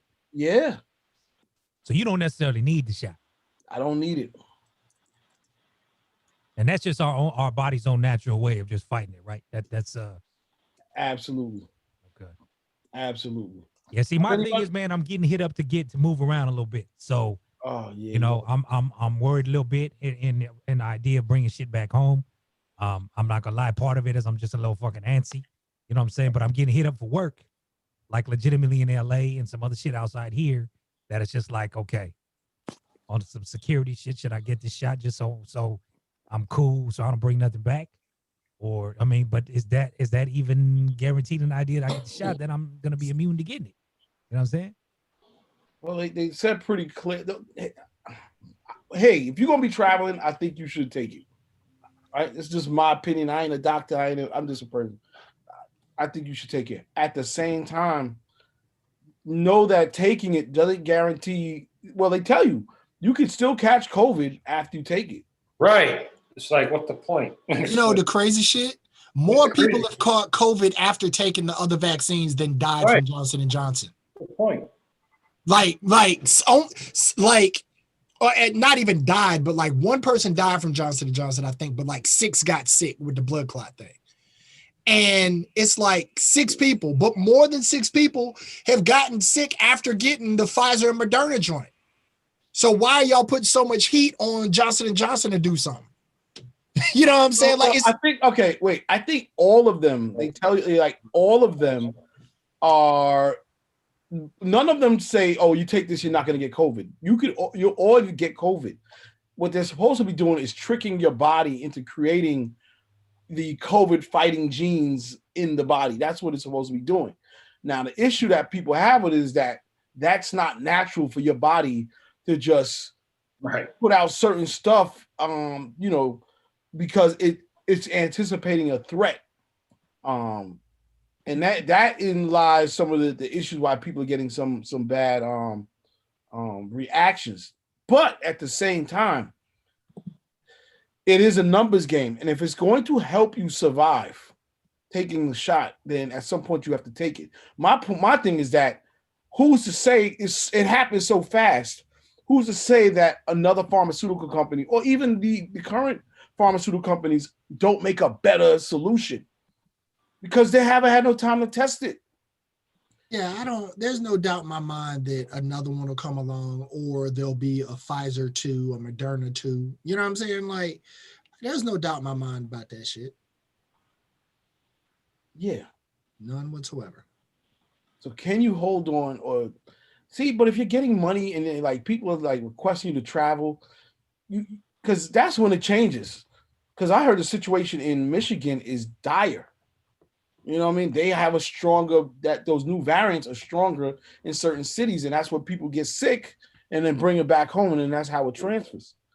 So I don't know, man. This is a rough time for everybody. Just think about, how to you protecting your family and yourself. It's a lot, man. You don't want nobody to get sick. So, all right, let's play some more records. Why not? What's going on, Digiwaxx? If I ain't on the next Digiwaxx call, y'all know why. Yeah, man.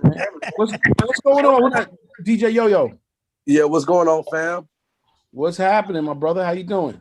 Coolin', man. Can't complain. I think we got Mr. Walker Lick on the call. Oh, we was waiting for him. Is he on? Yeah. Walker Lick, you there?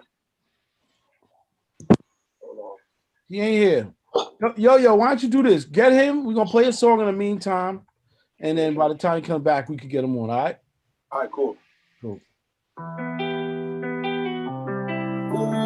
Pass that shit, Nero.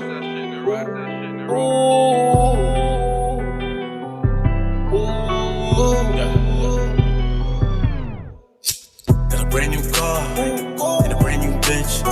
Got a brand new bag. It's a brand new drink. Got a brand new pop with a brand new grip. Got a brand new sauce. Take a brand new pick. Got a brand new car and a brand new bitch. Got a brand new bag. It's a brand new drip. Got a brand new op with a brand new grip. Got a brand new sauce. Take a brand new pick. Yeah, niggas don't move like this. Yo, bitch don't move like this. My niggas don't play no way, no way. You heard that shit? I'm screaming way up when we stop. I told you I'm running it up. My exes be all in they feelings. Oh, tell them I don't give a fuck. They come here checking a pull up. I told them I'm fucking it up. You niggas do too many tough. You finna do something to what? Got a brand new car and a brand new bitch. Got a brand new bag. It's a brand new drink. Got a brand new pop with a brand new grip. Got a brand new sauce.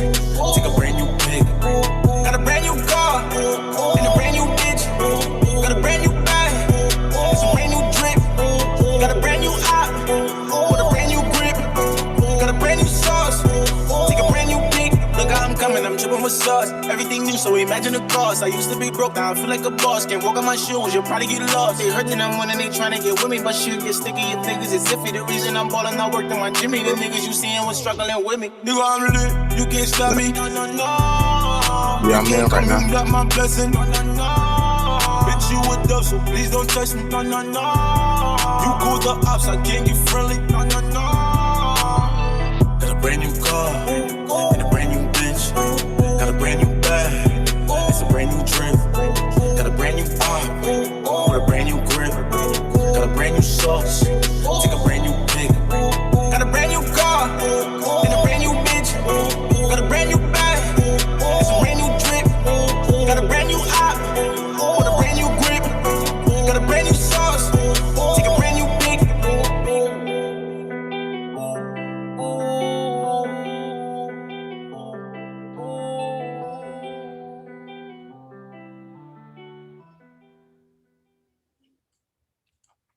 Yeah.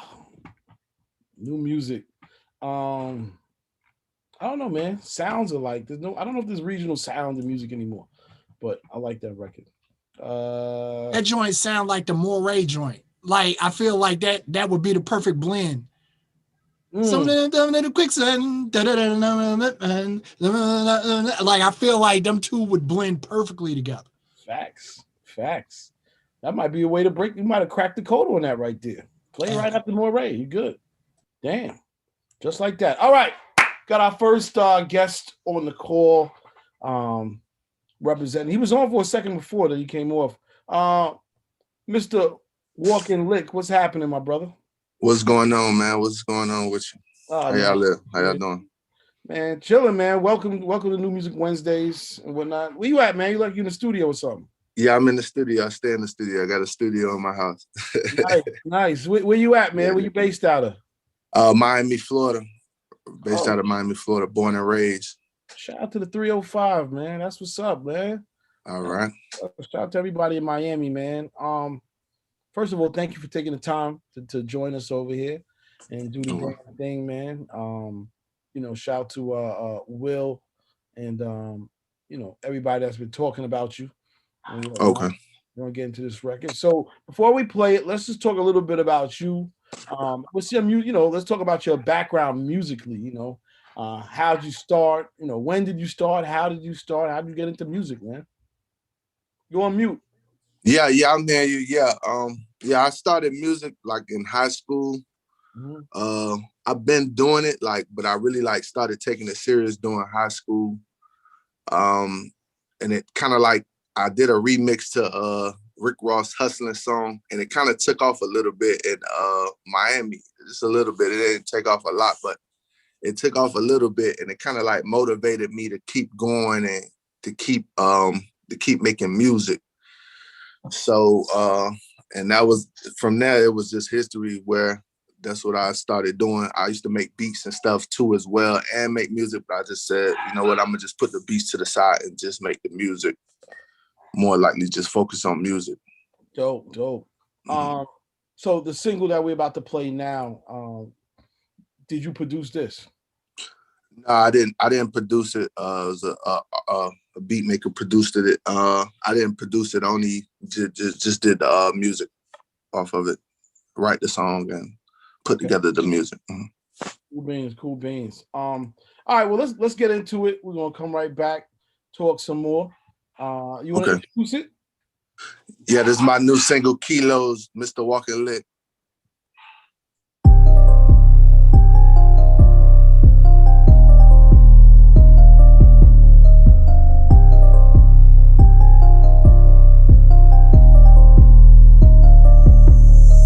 I did it.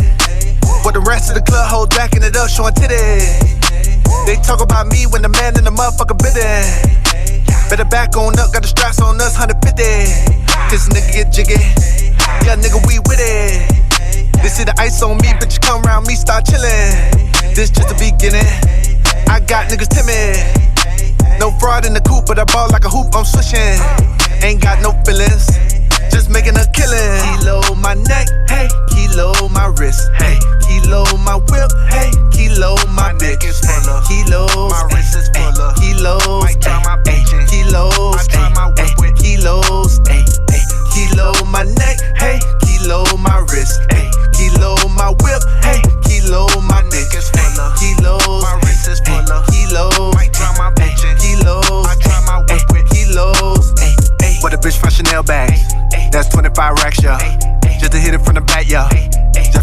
crack here. Nice car, I'm a pastor. Drop change, I'm a cashier. You niggas pussy like a plasma. Make it form like a gold bill. Shots out is a promo. Put your life on postpone. Keep the Mac on me. Like DJ Yo-Yo. Taking pictures of me. They snapping photos. All the fans gon' see. Jury and kilos. Hey, kilo my neck. Hey, kilo my wrist. Hey, kilo my whip. Hey, kilo my dick. Kilos. My wrist is full of kilos. I try my bitch in kilos. I try my whip with kilos. Hey, kilo my neck. Hey, kilo my wrist. Hey, kilo my whip. Hey, kilo my dick. Kilos. My wrist is full of kilos. I try my bitch in kilos. I try my whip with kilos. Hey, tank never on E. Got different cars for the week. I'm who bad bitches seek, but we never gon' be. Snatch your what's off the lot, just a bust on the dot. Think I hit the jackpot, unraveling knots. The bed let me hear raw, cause I never fell off. The bed let me hear raw, never caught withdrawal. Gotta carry that cannon, from the street to the mansion. My diamonds like strippers, they drop jaws on the dancing. Hey, kilo my neck, hey, kilo my wrist, hey, kilo my whip, hey, kilo my dick.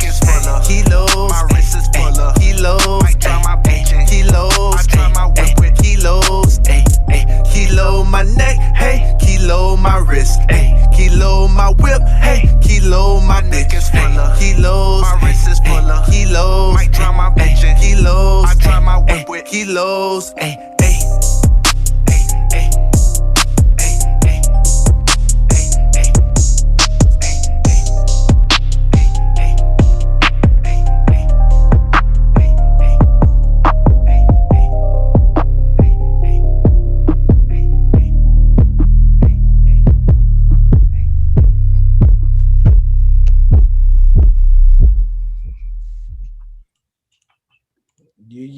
Yeah.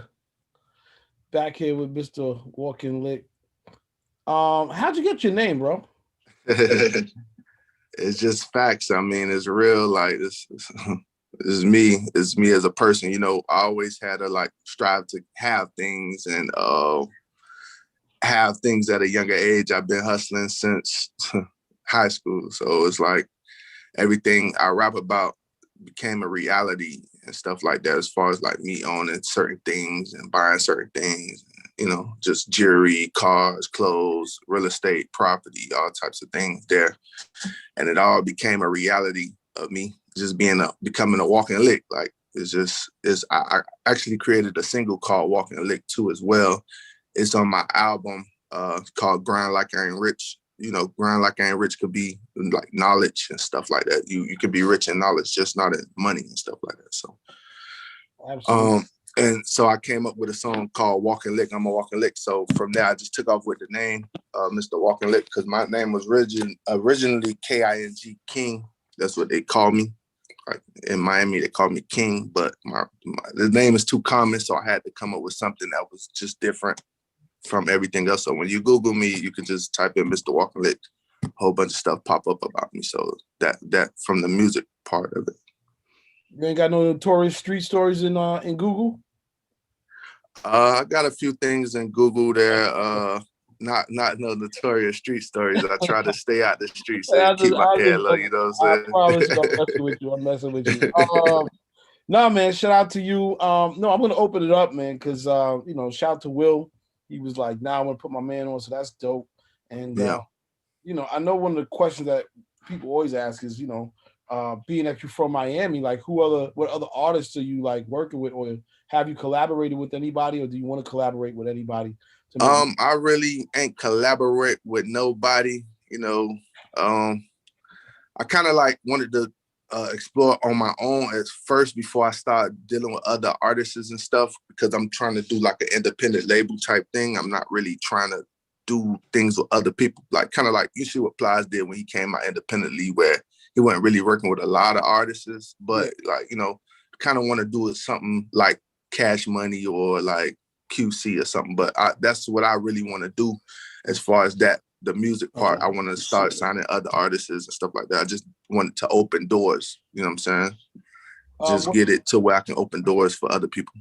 And what's the name of the label you doing everything under? It's Stack Money Entertainment, SME, Stack Money Entertainment. Okay, dope. Yeah, everything is established. You can Google it. You can Google me, Mr. Walker Lake. A lot of stuff will pop up about me. So if people want to know more about me, I got my own websites, all types of stuff, blogs out there about me and stuff. So I'm actually Nigerian too as well. So a lot of people don't know I'm Nigerian too. So I have relationships with like Nigerian fans and stuff like that there in Nigeria. And I got brothers and sisters over there and stuff like that. I've been on TV over there and all types of stuff. So dope as hell. That's dope. That's dope. All right, I'm gonna open it up for everybody who's on here to ask Mr. Walk and Lick any questions, any comments. If you have any words of encouragement, anything you want to say, any requests, please feel free.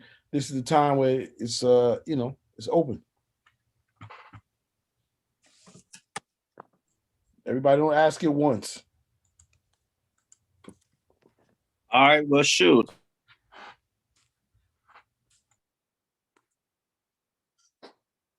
Yo, Jay Brown, you on mute. You on mute.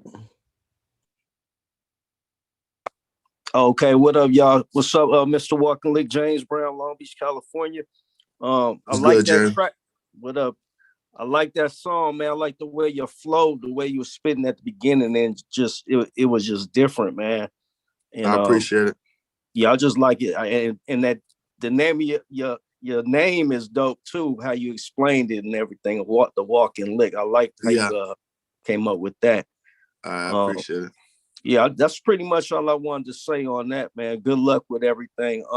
What do you plan on doing? Like, what do you plan on doing? Like right after all this is over, like what locations you want to hit up and perform?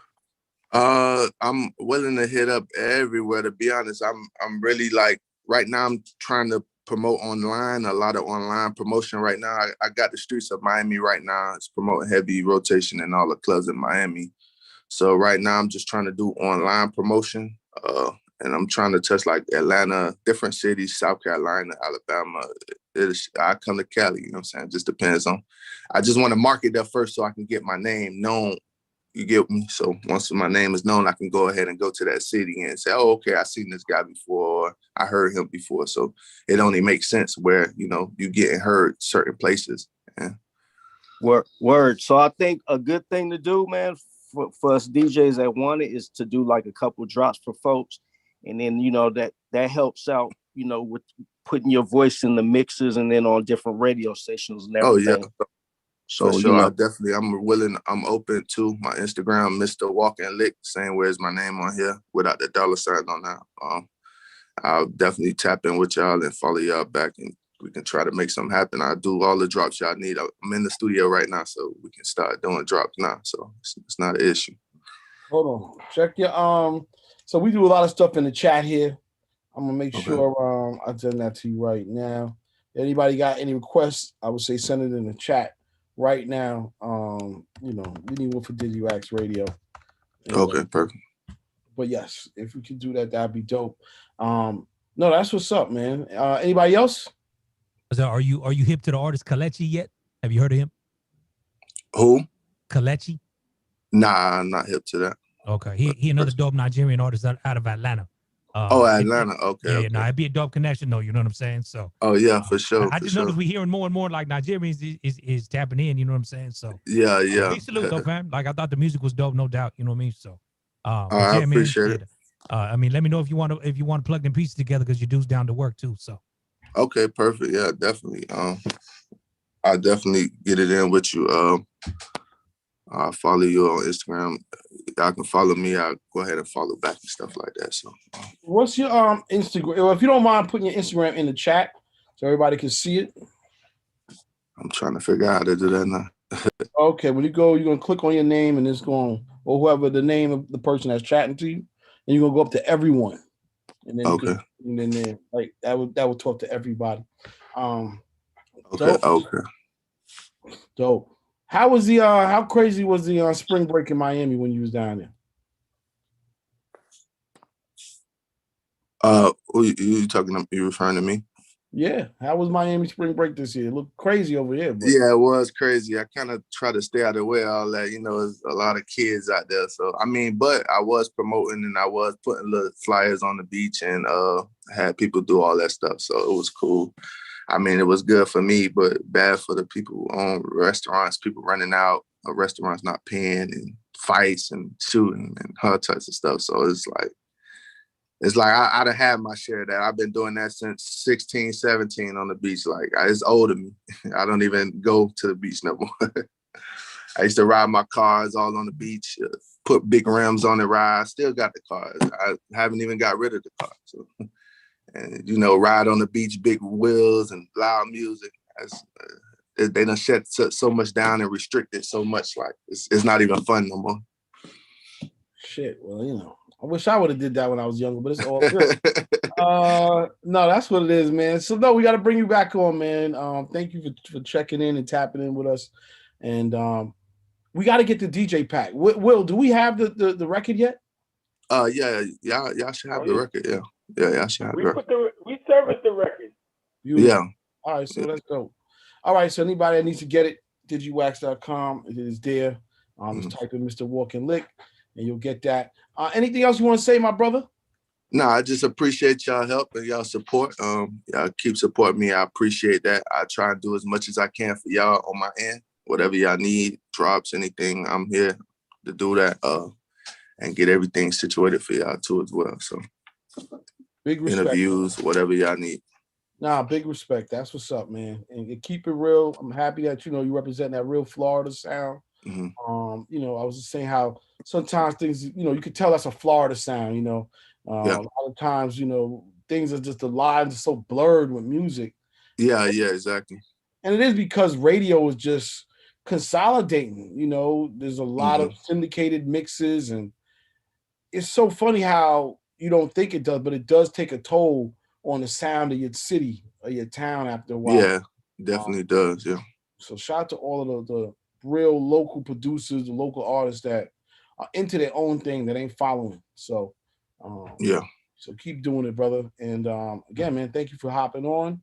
And we'll definitely stay linked up and support. I appreciate y'all. I appreciate you. Peace and love. Cool. Peace. All right, new shit, Aquarius, you my bae. 9-5, I got a homework assignment for you. I need you to blend that with Jay-Z, Girls, and I Got Hoes. Appreciate it. I look forward next week. Yo, what sample was that under there though? Rock the boat. Rock the boat. It goes left, right. I think it was 504 Boys. Oh shit. Yes, it was the 504 Boys. That's a new challenge there. Who sampled? Because I would have never got that shit. I have got that shit off the rip too. Okay. How the hell? Yeah, that's crazy. You over there shazamming like a motherfucker. I see you, Nah. There's so much music. I had a question, but it's like it's more of a, I don't know, man. Major labels. Will they be around in 10 years, 20 years? I think major labels will always be around. What's this based on? Catalog? It's based on okay. My thought process is like there will always be somebody that has potential that cannot do the footwork on their own. Okay. And so, there's so many people saying, yo, I want to be independent. And they're able to do the footwork, or they have people around them that can help them do certain things and expand and do so much. But that's not the case for everybody. Some people, like one of my partners, he's like, when we were in the band together, he was like, I don't want to be in front. I don't want to direct. I don't want to do this. I just want to play trombone. You feel what I'm saying? So, and he's like, I'm okay with that. And so I think that's why now, will it be like, I don't even know how many major labels there are now, but I think there will always be a parent company, a major, and then they'll give out opportunities and dole out opportunities the same way they've been doing it. Yeah, their pockets is too deep, bro. You know what I mean? If you think it's Warner, UMG, and Sony, you know what I'm saying? Let's just, you know, I just think their control on it all is still gonna always remain. You know what I mean? I mean, it's just, you know, I think aside from that, just to go back on like Bahana's point a little bit, some, you know, more and more independents are realizing they can do it. But at the same time, I mean, if someone come and dangle, look, man, 50 mil to you. Now we'll take it from here. You know, what do you do? You know? Yeah, I can't really argue with that. Because I know if it was me, I would try to take the 50 million. I mean, let's keep it real. Yeah. You know, you're working to a point where you don't want to work. Where you want to work to a point where you can also benefit from your work. You know what I mean? You don't want to work and never ever hit that point where you can be like, you know what? I got some mills in the bank. Let me do me for the first time in my life. I just think too, man, like so many artists are realizing you're not going to eat off music alone no more. You know what I mean? So, I mean, like, that's what's like, I've been tripping just keeping up with like E40. I mean, this, you know, E40 was a dope dealer. This motherfucker's on Yahoo Finance now giving tycoon tips. You know what I'm saying? But that's because he's done so much outside of music. You know what I mean? And, you know, I just think that's kind of the time. I mean, even us, man, we discussing Bitcoin and, you know what I mean? Like we all realizing that music is just not good. You're not going to eat solely off music. You know what I mean? And just to go back to the avenue of what you're talking about with the labels, I think labels will always present an opportunity for you to get a bag and go make it work for yourself in other avenues. You know what I'm saying? So. Real talk. What you're saying is that you still have to be thinking, you have to enterprise, right? The label, like, okay, that's your one way of entering and making that bread, but you have all these other ways now. So, like, you know what? It's crazy because I was in a room the other night in Clubhouse, and it was, I think Swerve, you was in it too, wasn't you? We had Dr. Dre from Ed and Dre. You know what I'm saying? How was that? I mean, it was hella dope. It was hella interesting. You know, and the idea that, you know, what would be dope to see is there become a music union. For the idea that, I mean, and it's something that everybody's talked about forever, but I just think now more than ever, considering, you know, we see so many artists get robbed. Well, I don't say robbed, but broke, thinking that they just gonna eat off their music their entire life. You know, like these unions or coalitions or healthcare retirement plan. I mean, no different than a job gives you a 401k. You know what I mean? But convincing these artists enough to the point that, look, invest in something right here that can stack and grow for you. You know what I mean? Because, you know, it's just like athletes, man. I mean, the story, you know, gone forever too. They thought this money was gonna stick around forever, and cats go broke. You know what I mean? So, I mean, I just, you know, I've been really thinking more and more, like I said, man, and this goes back to the conversation we was having earlier. We're not going to see a lot of these changes in our lifetime, but we can help create them for the future ones coming up behind us. You know what I'm saying? Like I said, I want to, whatever I got to do for my fams to make sure my son is good and his son is good and his son, so on and so forth. You know, it's the generational wealth conversation. Yes. But, you know, like I said, us being able to, I mean, and there's enough of us in this room alone, bro, that we could start something, you know, and say, look, man, everybody invest $100 a year. Bam. You know what I mean? And this becomes, you know, Bionic, you fall down, man, we got this money sitting here for you if something happens. You know what I mean? And it just, you know, we can all take care of one another. You know what I mean? So it really just becomes about the, you know, because like I said, I related to the athletes. They actually have a program when you get in the league that explains them, look, you got a lot of money. Right. Blah, blah, blah, blah, blah, you know? And so many of these OGs are speaking on it now, from Ice-T to fucking, you know, RZA. I mean, like, you know, these cats who've lived it, that they're like, they're still figuring shit out themselves now in their 50s and 60s, but it's like, okay, you as the 20-year-old artist now, 25-year-old artist, millions in your pocket. Yeah. You know, that shit can all go away tomorrow. You know what I mean? But, you know, like, I just think the narrative's changing a little bit in a good way that, you know, I strongly feel like, you know what I mean? Like it can convey, it can happen. You know what I'm saying? But Dre was dropping some mad knowledge that night, man. It was a good room. You know what I mean? I really like the idea about the union. And there has to be more than one. I mean, I think, you know, artists, obviously, they need that. But DJs need that as well. DJs too. That's what I'm saying. I mean, it can be a whole coalition. You know what I mean? Just an idea. But I think where people get it fucked up, it just goes back to even like stocks. We all want to see our money do something for it.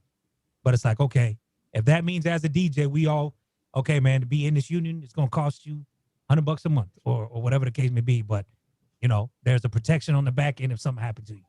You know what I'm saying? So it's funny because I think the way to do it is through crypto. It really should be through crypto. It should be like, yo, you know, that $100 a month, $50 a month, whatever it is, it goes into flipping Bitcoin or something. And as that grows, you know, everybody gets a very small position in that, but you have enough money there to be able to take care of some real issues. You know what I mean? As it goes from wherever it's at now, it's gonna go to like 100,000. You know, at that point, 200,000. All that extra, you can fix. You can put some systems in place, some better ones that will allow. You know, like yeah, there should be universal health care for DJs. Hell yes. DJ passes away after doing a club. Yo, you should be getting, your family should be getting a check. You know, and I guess it will take some leaders to put this together, but it's something, you know, I'm happy it's being spoken about because it does spark the conversation to actually action. You know, I think we're like a step away from it. It's crazy because we've had these conversations in different circles, but now, you know, crypto's here. People are much more knowledgeable. I just think we all know the reality. Nobody looking out for us. The only way it's going to happen, we got to look out for one another. You know what I'm saying? However, whatever means that may be. Like I said, I think we're all smart enough now and have lived enough life because life's the biggest teacher of all this shit that, you know, look, fams, you know what I mean? We ain't going to be here forever. At least try to help your ones behind you, or at least, you know, don't go out fucking leaving your kids with a debt, you know what I mean? Or the people behind, whatever, you know what I'm saying? So I just think, like I said, man, the reality of it all in this situation is we all know nobody looking out for us. We gonna have to look out for one another. And at the same time with the lookout thing, it's one of those things of it all depends on the mentality of the artist, right? So like, okay, I used to work for Instacart. For those of y'all that don't know what Instacart is, they do grocery delivery, right? Yeah. So Instacart been stealing money from the delivery workers for years, okay? Whether it was through tips, whether it was through like shady, whatever, and they're still doing it. And they tried to form a strike, right? So they was like, yo, we're going to strike on these 2 days. And certain people was like, I'm not striking shit. I need this money. You feel what I'm saying? Y'all could strike. That means all the good orders going to come to me now. You know what I mean? Like, and so it's of course a union is still the smart thing to do. But then what Instacart fucked around and did, since I worked at Instacart, there were 4 strikes. Every single strike, Instacart changed how they did shit and fucked over the employees even more. Every change, like people were like, hey, we want y'all to be more transparent. So they was like, all right, we're going to transparently show you this and take this away. You know what I'm saying? We're going to do this, take this away. And in a sense of like, when you were asking, will labels ever go anywhere? You got to think labels feed off of young, not old. Labels feed off of people that want stardom and not people that are worried about financial security. So, you know, a lot of the people that are trying to change the narrative now are the people that were young, that got screwed or that got handled, and now they know better. There are, you know, young cats in the game now that are like, yo, I'm aware of this, I'm aware of that, blase, blah, this, that, and third. Like Soulja Boy, bruh, as much clowning as people doing that, man, Soulja Boy has an old mind when it comes to business. Yep. You know what I'm saying? But essentially, like, you're always going to have cats that want to try to get rich quick or think that what you see, like I somebody posted something the other day and it was an old Kodak Black joint where somebody asked him about holding some money. He was like, man, I ain't got no money. Everything you see here, all this fake. I ain't got no money. It's all rented, fake. Like, people still get that confused. People still think that, well, if I just get this one shot on TV, then all these other opportunities will automatically roll in, which is possible. But that's not necessarily the case. And because of that, like I said, labels will still be there.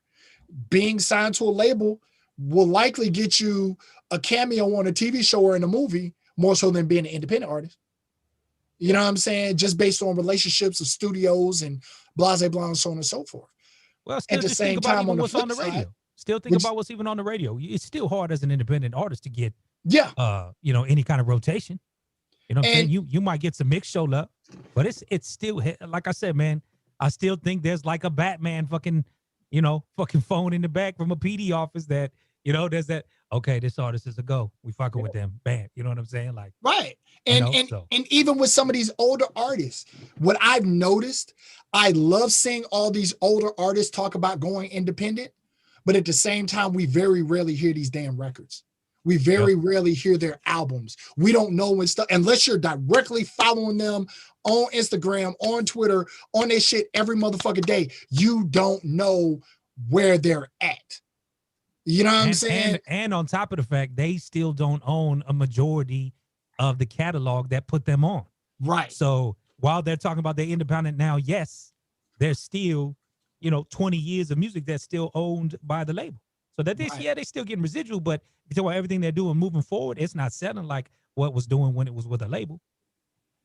Yeah, so it's that balancing act. You know what I mean? Complete balancing act, bro. No, and I asked it because I see a lot of new artists are really attempting to really, stay away from the labels, right? And I've heard the story of, man, I should have signed. I've heard that from like, Griselda, and others who feel like they didn't need a label. And I think what it is like, everybody thinks the grass is greener in whatever situation they're in. Like you could be signed to a label, everything's good, but you still think it could be better. Or if you're doing well on a label or as an independent, you can still be doing great. You still feel like, damn, I just need that partnership or not. But yeah, a lot of questions. I mean, I think the baby's the proof of that shit. You know what I mean? The baby's on fucking Dua Lipa records. Fucking, you know what I'm saying? It's just, and this even poses the next. I was gonna ask earlier is I seen a tweet the other day that said LL Cool J was the forefather of pop rap. Oh, I saw that. You know what I mean? Felt crazy about that. He was like, the F you talking about? Yeah. But I mean, think about it, man. Like I said, that pop rapper popping up making bags. You know what I'm saying? So, like I said, everybody want to knock whatever in hip hop because it's like once you pop, you consider you sold out. Well, it's like, you reached the level that you in high demand. You popular. Listen, man. MC Hammer is one of my favorite artists of all damn time, and I hate when people try to talk shit because everything that man stood for and everything that man did, people are still trying to achieve and holding on to. Yep. Yeah. Like, you know what I'm saying? All the bling, and he went all broke the fashion. Trying to feed everybody. You know what I'm saying? Yeah, like, can't even knock him. Like his show, man, MC Hammer had a 3-ring circus. Yeah, man. He had like 100 people on stage with him. Legit. Yeah. A 3-ring circus. No, seriously, bro. I've been to 2 MC Hammer concerts. One was Hammer, Jodeci, and Boyz II Men. The other one was Hammer, In Vogue, and Vanilla Ice. Both shows, you know what I'm saying? Like Hammer's in the middle with his dance crew.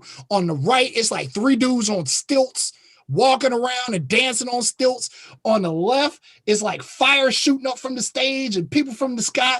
Dude, it was a legit 3-ring circus. Like wherever you looked at on stage, it was something crazy going on. And it's like, now we look at shows and concerts and what are concerts about? What's going on in the background? Everything and all stage, Hammer did that. You know what I mean? And people love trying to drag Hammer. I'm like, nah, bro, don't even. And now dancing and rap music starting to come back. Add to that, this is Kermit. I know Hammer, worked all his projects. But let me just say this, what you talked about the Hammer with the Boyz II Men and whoever else you said in that show, Hammer was the one that brought back rap being able to be in public venues, because they shut public venues down for all rap artists. So they had to pick somebody like Hammer or somebody like that didn't, draw violence to give it a chance to see if this can work again. So the only way you could have rap come back was you had to come back with R&B and have a rapper that's not on some, street stuff. Even though we know Hammer's about that, life when it comes to you try to attack him, but as far as business, he's about business. So I just want to say that he's the one to help bring rap back, because rap was banned from all venues nationwide and possibly even worldwide when all that stuff was going down, and he came back with R&B and did that. So that's your history lesson for today. I'm on here every week. I got an alarm on my phone now, so y'all ain't gonna be able to get rid of me. That's what's up, man. Yeah, Carol, I was asking before if you had we was talking about the hip hop museum or something, and I had a question for you about that, but I forget. Anyway, we'll get back. Let's play a record.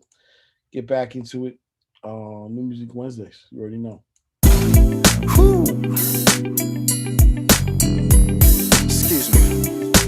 Excuse me, miss. Your whole aura's lit. You're delight to be around. And I'm trying to bask in that light. Yeah, know how that sounds. Not trying to give off desperation, but I have an affinity, an appreciation. But my mind plays all types of tricks when I'm interested. So with no hesitation, please enlighten me. If you're not with it, so I can turn tail and flee. See, I faced rejection before, so no need to make a scene. If I'm not your type, that's for you to believe. But if that ain't the biz, and you really is, tell the bartender what you drinking, and let's have some conversation. I know you've got that glow. Your headline in my mind. I love the way you shine. I know you've got that glow. Your headline in my mind. I love the way you shine. I love the way you shine. Oh yeah, yeah, yeah. Shine, shine, shine. I love the way you shine.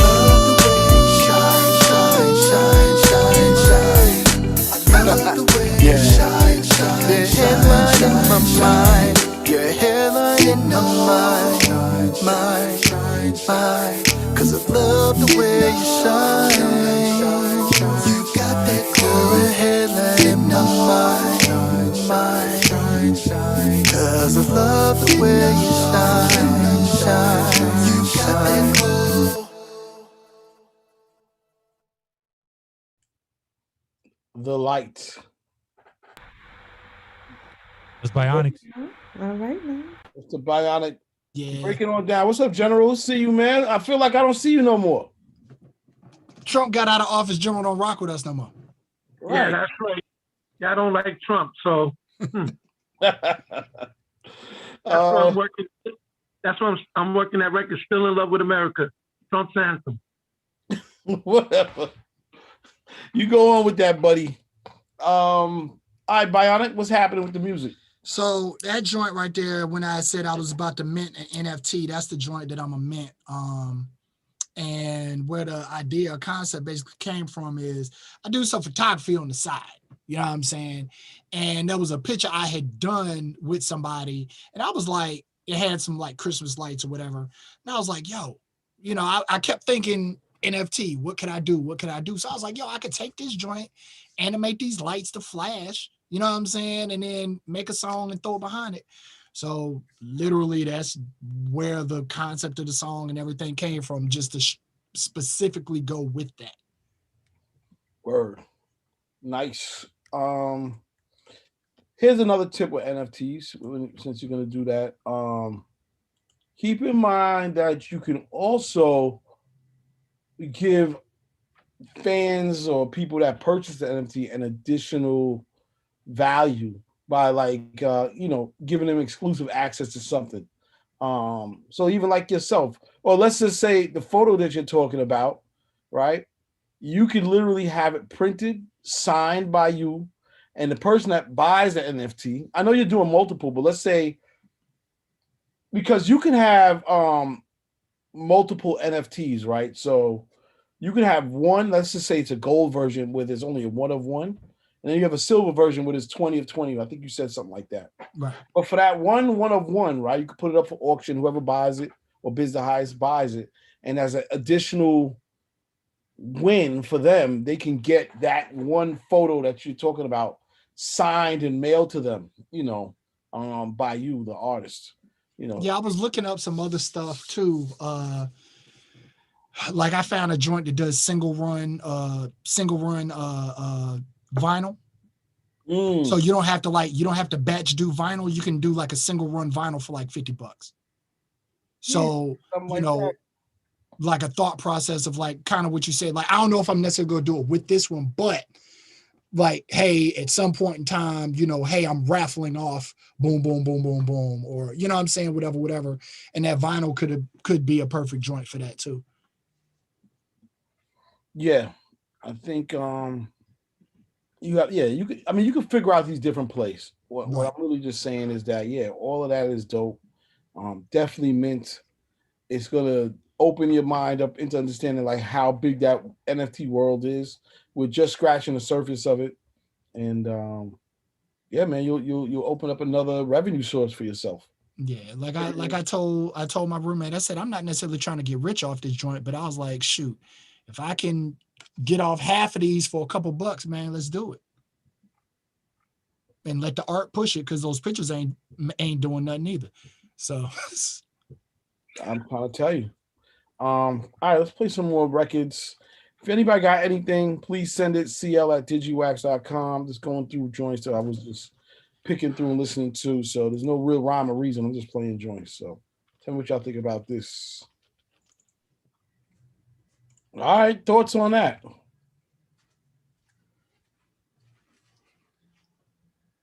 Hey man, her whole album fire, bro. Like Ray put me on that thing a couple weeks ago. He was like, yo, check this joint out. You know what I'm saying? She stay in Charlotte, whatever. So I was like, all right, I'm gonna put it at the end of my new music list. You know what I'm saying? That thing came on, bruh. Like I immediately made a post. I told you I make posts on my Facebook like, hey, look, this album right here is like listening to all my homegirls talk junk about all the stuff that they going through in life right now. Like her whole album is like a movie book. Like, yo, that joint is all right with me, yo. Yeah, that was actually one of the other records I had sent C. So that's cool. You played her anyway. You know what I mean? Yeah, she got a 7-song EP out right now. She with Epic, a little 22-year-old girl. She originally from Rochester. I just did a thing with her. That's why I know all this shit. But she's fire though. She's cool as shit. Damn, Rochester, New York in the building. That's crazy. And if I'm not mistaken, one of the writers that she works with is what's the dude's name? The dude Rico Love. Rico Love, yup. Yeah, that's how she got on.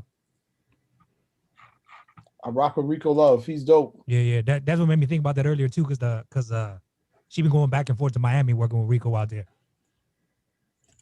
Yeah, so like I said, like when I heard the joint, I was like, man, I gotta find out more. And I'm Googling and all this other stuff. Now I start seeing credits. I see Rico. I'm like, yeah, she in there. Dope. All right, let me play this next record.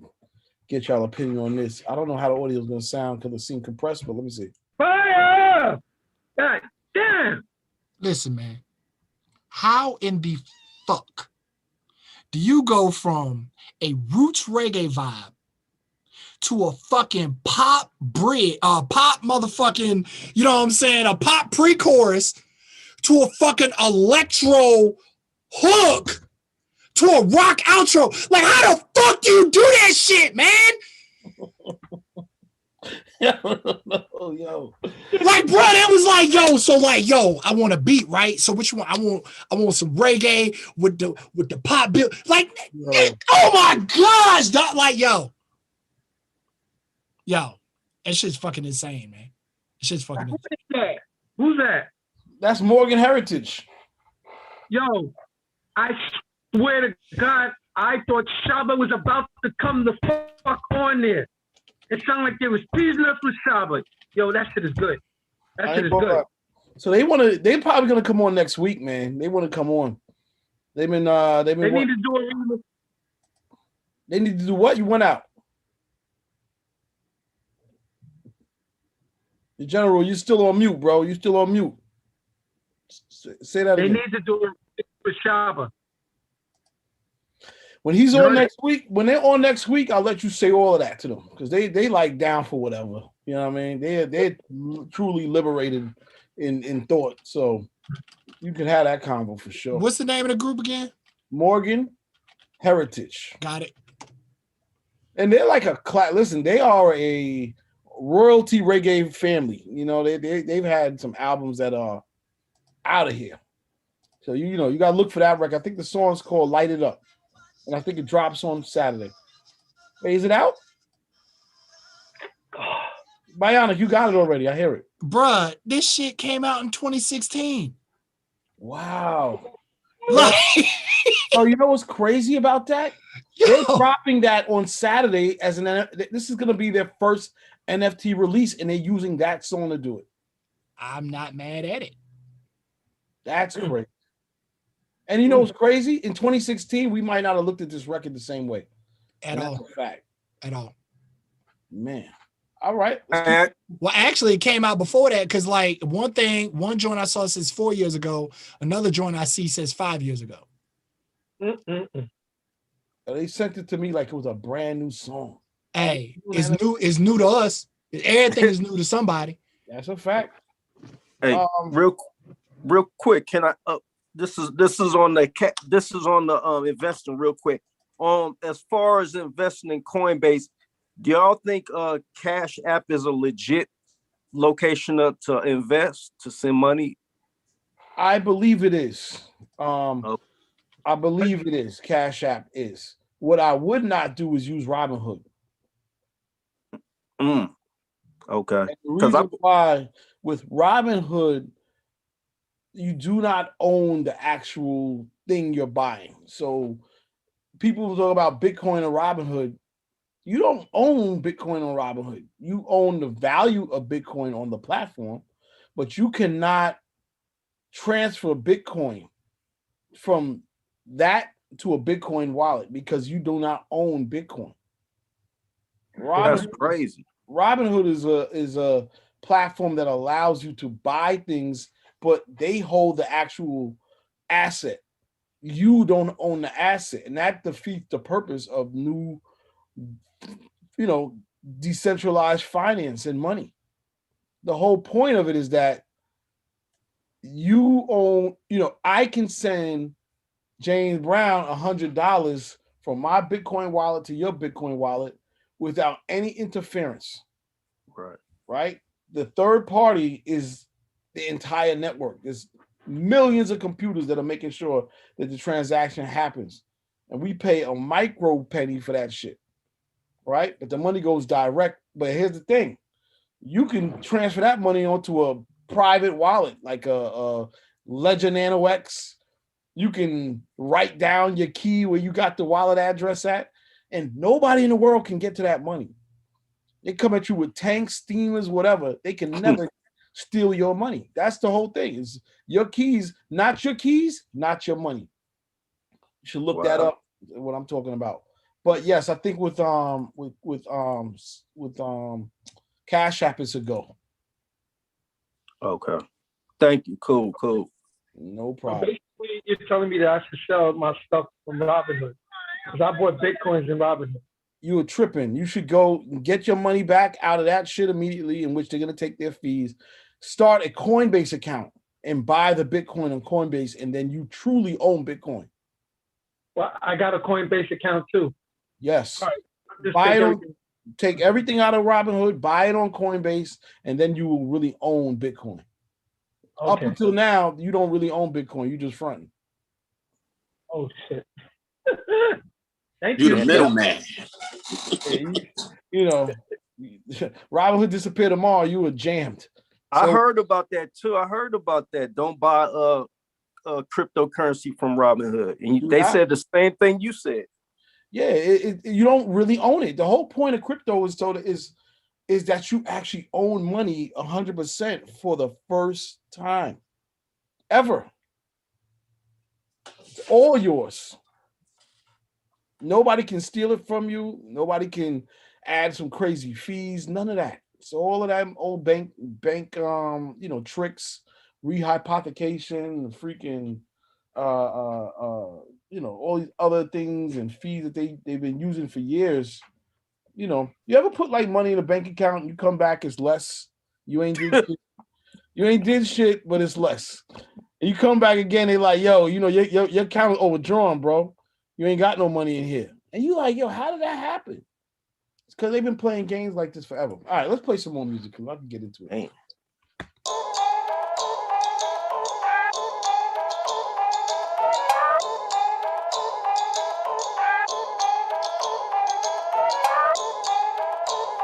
Hate it or love it, them local boys on top.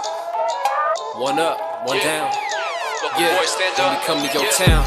You don't want them local boys to pull up, flooding your block with all them lifted trucks. Talk to your girl like, what's up? When we come around, you know we go up. Let's go. Yeah, you know we get action. You know we get action. If you wanna come and get it, you know we get action. You know we get action. Up and up. Talk a lot of ish, cause I could back it up. They like, why you local boys always acting up? Hold up. You don't know what we've been through. You don't know my people, so please don't check my attitude. Yeah, they try to tell me how to live, tell me how to move, tell me how to walk. Nah, hold up. They try to tell me who to be, tell me how to act, tell me how to talk. No worries, bruh, I get them. Run them hard, no scared them. Hold me back, I never let them. Now watch me hustle properly. Get this money and buy back my family's property. You don't want them local boys to pull up, flooding your block with all them lifted trucks. Talk to your girl like, what's up? When we come around, you know we go up. Yeah, you know we get action. You know we get action. If you want it, come and get it. You know we get action. You know we get action. Up and hate it or love it, them local boys on top. The ladies love it and tell us don't stop. Yeah, we keep it solid over here on this block. Hate it or love it, them local boys on top. On top. What else? Don't stop. Okay. On this block right here, we on top. Get your fist up, put your guns down. Anybody can squeeze a trigger, don't be a clown. Up and up is what I'm really speaking on. Hard scrap, then life goes on. Bless up to the OGs, same ones that used to scold me for acting foolish with integrity. No matter what I did, they always pray for me. Win some, lose some, but life goes on. You don't want some local boys to pull up, flooding your block with all them lifted trucks. Talk to your girl like, what's up? When we come around, you know we go up. Yeah. You know we get action. You know we get action. If you want it, come and get it. You know we get action. You know we get action. We get hate it or love it, them local boys on top. The ladies love it and tell us don't stop. We keep it solid over here on this block. Right here. Hate it or love it, them local boys on top. On top. What else? Don't stop. On this block. We on top.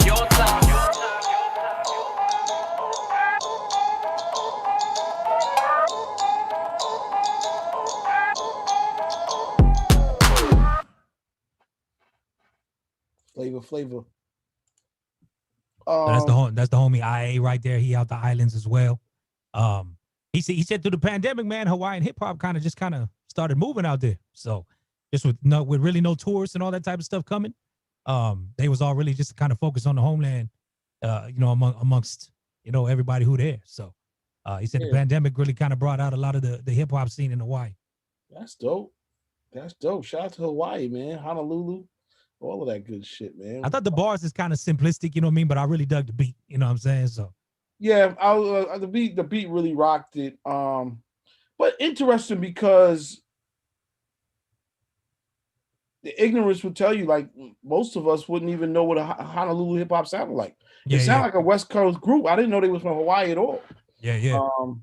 love to see what they look like and get them on the call one time because I like the fact that we can actually introduce these new styles and cultures on this call, man. It's so much music and whatnot. I'll pull them up. Yeah, let's pull them up, man. That's dope. That's crazy. All right, I got a couple more records. There's a couple more records. We'll probably end around 6 today. But shoot, we might well play them. Watching this Quando Rondo Angela Yee interview with where he's talking about what happened with King Von and the whole shit went down. Nah, I ain't seen it. You just really got to pay attention because that dude is so hard to understand. Yeah. You know what I'm saying? And he's emotional and he's just going. He got a lot going on. But yo, that shit is sort of ill. They just dropped like part 2 today, maybe. And he was talking about how it really went down. By the way, that's Lil Durk and King Von still trapping. But while on King Von, the interview with Angela Yee and Quando, it got me glued. And they're releasing it in parts. But he was just breaking down exactly like what happened that night. And the fact that he really wasn't doing shit with nothing. He was outside in his car and they came out and somebody hit him. Boom. I don't know if it was, I don't want to say it wrong. It might have been Vaughn or somebody else. And that shit set off a whole gun battle in which, obviously, Vaughn died and his boy got shot up and it just became a mess. But yeah, y'all should watch that interview. It's pretty crazy. Pretty dope. You never know really what's going on until it goes down. So yeah, I feel like he's doing his best to try to clear his name because he got they saying he got a number on his head. So I'm pretty sure. Damn. Feel for him. All right, let's keep on playing some joints. This was the other record. Let's play this. Absolute fire. She ain't bullshitting, man. Yeah, she got a good video to that one too, man. Yeah, I ain't know, yo. I'm like, she's crazy with it. Yeah, that chick only 22, bro. Like I think we gonna hear about her for a while. Crazy. Mia Ariana. Love it. Crazy. Anybody want to say anything? I could talk about it. That shit was hot. You trip out on the look Genuine been getting? Because I was like, I've been tripping on that, like the Pop Smoke joint, the What You Know About Love. You know what I mean? Like Genuine been getting some love again here recently. Yeah. Heck yeah. Getting them checks too. I think sometimes with the when there's certain folk that aren't in the public eye like that musically, that when one person gets a hold of a sample, then other people like opened up to their music or they're reminded of, and then people start going back through their catalog like, what can I grab, what can I get, what can I flip, what can I do? So I mean, that helps artists from our era that some folk may have forgotten about. You know what I mean? Dope. I'll play a couple more joints and we're going real quick. See, back to the vaccine talk real quick. I was reading this thing on Staples Center right now. Oh shit. To go because the Lakers are opening up. So you either got to show proof of the vaccine or proof of a negative COVID test 72 hours within an event to get in. Wow. That's what's going down in Cali for Lakers and Clippers. They're starting it. Yeah. That's what it's gonna be. Either you're gonna have honestly, even that 72-hour thing, they're gonna get rid of that. Yep. At some point, you're gonna have to have the vaccine. You know what I mean? They may even put it on the new license. They may even get down like that where they was already talking the vaccine passport, right? Right. And the funny thing about that to me is people like, oh, they're forcing us. Ain't nobody forcing you nothing. You just ain't gonna travel. Like, they're not forcing you. You can stay your ass at home. Yep. Man, oh my God. Just imagine, someone got courtside tickets to the Knicks for you, and they say you can't come in without the vaccine. Right. Well, I mean, you talking about courtside tickets to the Knicks. I mean, hell, Patrick Ewing can't even get in the dance. Leave my security. My security. Patrick Ewing and Charles Oakley can't even, and Spike Lee, they can't get in that motherfucker. So this shit is crazy. We are definitely going through it, man. I ain't gonna lie. The Knicks. Let's change the subject. It's so whack. Hey, see, are you gonna convert to Are you gonna convert to the Nets? That's my question. I said don't open it with the kids around, but Oh well, yeah. I see that. I seen that. okay. Let me see. I don't know if I can play it now. Hold on. Oh no, it's not nothing to play. It's something to see. Oh, it's a GIF. Okay. I'll see what it is. Oh shit. That's gonna be the NFT? Yes. Yeah, that's gonna sell. I'll show everybody on here. Can I show everybody real quick if you want? You want YouTube. You connected to YouTube. Don't get fucked up. We can't do that. We can't do that. Sorry. Can't do that. Can't do that, YouTube. All right, I can only imagine because he said don't open that shit with your daughter in the room. very, very creative though. I'll give you that. All right, let me play something else and then we're gonna play maybe one or two more. Wrap it up. General, got your email too. Get the tweaking on this bitch. Yeah. Anyway, new shit all day. That's let me see, who was that right there? That was Brockhampton featuring ASAP Rocky and ASAP Ferg. Record's called Bankroll. A lot of joints out here, man. It's so much dope, man. Them dudes are dope. Wait, who's dope? That Brockhampton, they're dope. They're like another collective, man. They're like 8 dudes in that shit or some shit like that.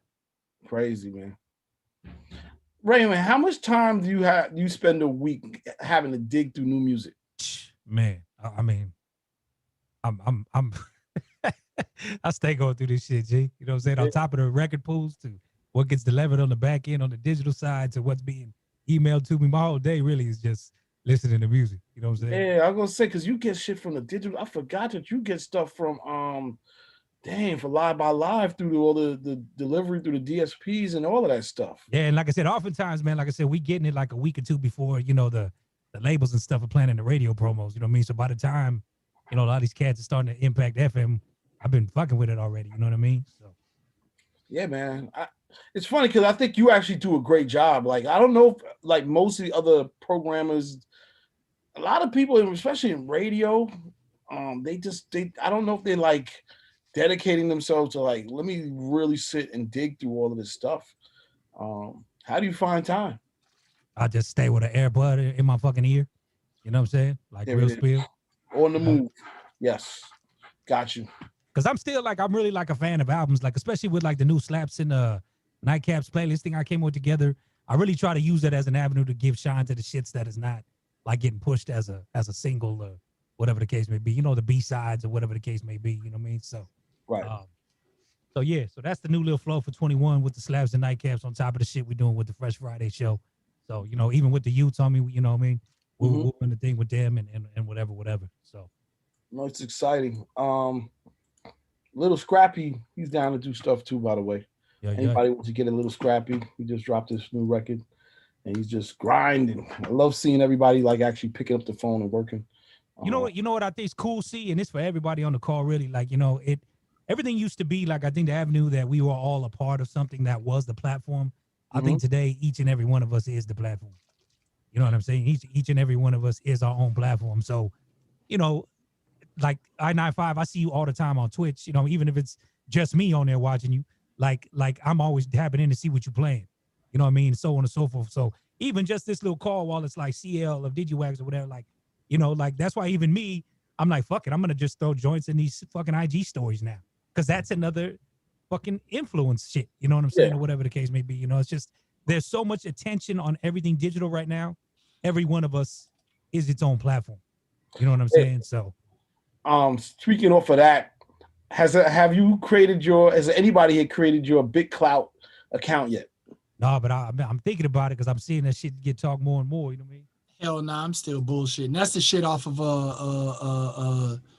the Unstoppable Domains, or is that something else? This is something else. Yeah, every week we talk about some other shit. Yeah, I swear, man, it's just too hard to keep. You know what I mean? It's like I just feel like everything's hot for one moment, then it's the next thing, then it's the next thing, it's the next thing. You know what I mean? Like, yeah, it's hard. So Big Clout is considered decentralized social media.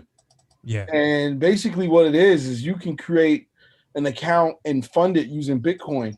And once you create your own account, you can people can buy you have to, when you create your own account, you're essentially creating your own coin for yourself. And you buy your own coin first, but you need to buy your own coin first, but people can buy your coin once you start doing that. And then you start posting. Once you start posting, more and more people come to you, and before you know it, your coin may be $150. Which, you know, they're working on, I guess, a bridge back to creating it, you know, cashing out into Bitcoin. But right now you can cash it out into cash. You could take your money, worst come to worst, and basically you can start to monetize your social media even more. You know, I got hit up about another app called Panther. Fucking Breaker hit me up, and it's like these are all different things that they're just trying to, you know, for you can monetize on your likeness. You know what I'm saying? It's just it's too hard to keep up, honestly, bro. I'll be real about it. There's a lot, man. All right, I'm gonna play this last song, and then I'm gonna play this video that General sent me. I think that we should be pretty good. But all right, check this out from my boy Richard Nash. He sent this one in.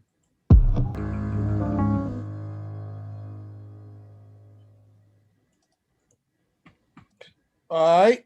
The artist called Alex Harris. Song's called "Falling for You." R&B priority for my man Richard Nash. Really R&B, but got sold to it. Apparently, this guy is somebody to check out for, though, because he's like a superstar singer and does like classes and all this stuff. So, Alex Harris, "Falling for You." That's the name of the record. That's just what it is. Biana, what you think about his vocal talent? Man, that's Anthony Hamilton, bro. You ain't fooling nobody. That's Anthony Hamilton. The sound effect, though. You are stupid. Nah, I rock with it though. Like, I like it. Okay, dope.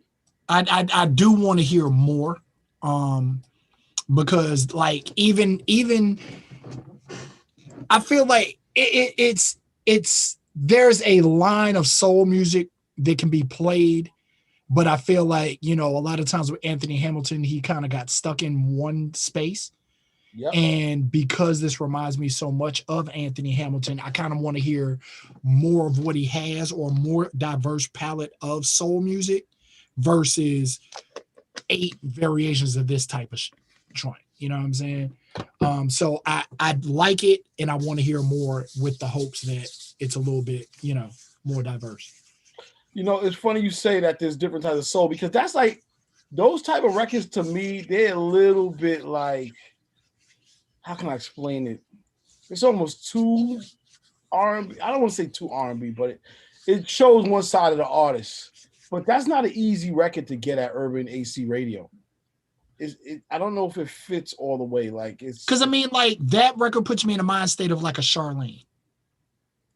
You know what I mean? And Charlene worked. But again, it's like, okay, that's your first joint.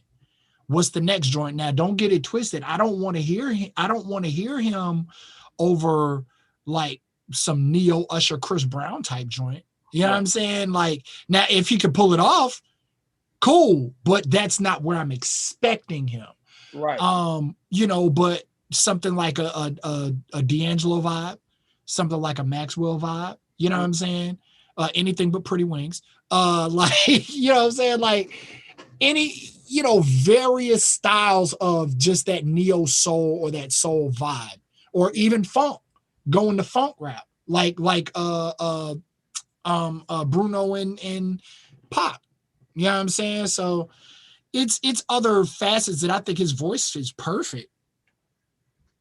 That's good shit. That's a good points too. I agree.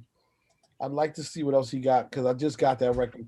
Apparently he's got other joints, but I think it's, you know, I don't know if it's too singy or what, but he got a great voice. That's just, it is hard to like figure out how to make, how to find himself with that, like his own lane.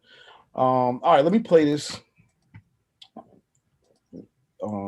This is from our good brother, gun-toting General, riding high for them boys down in the Capitol. But we're gonna play it. Trump.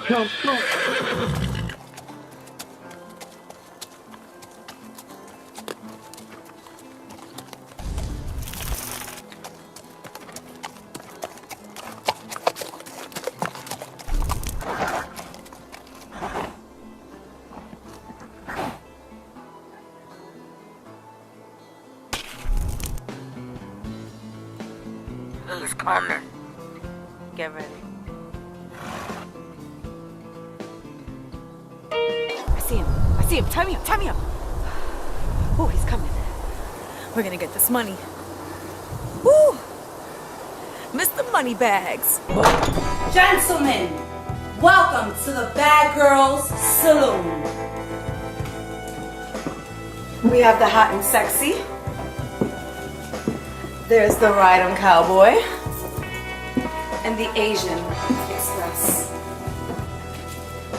Pick your flavor. You enter in the temp.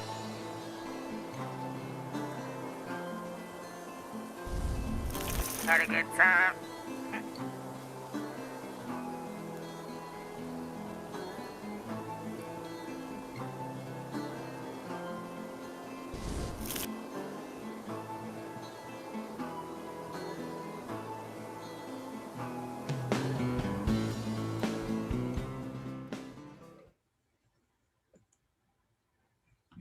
I thought somebody gonna get shot.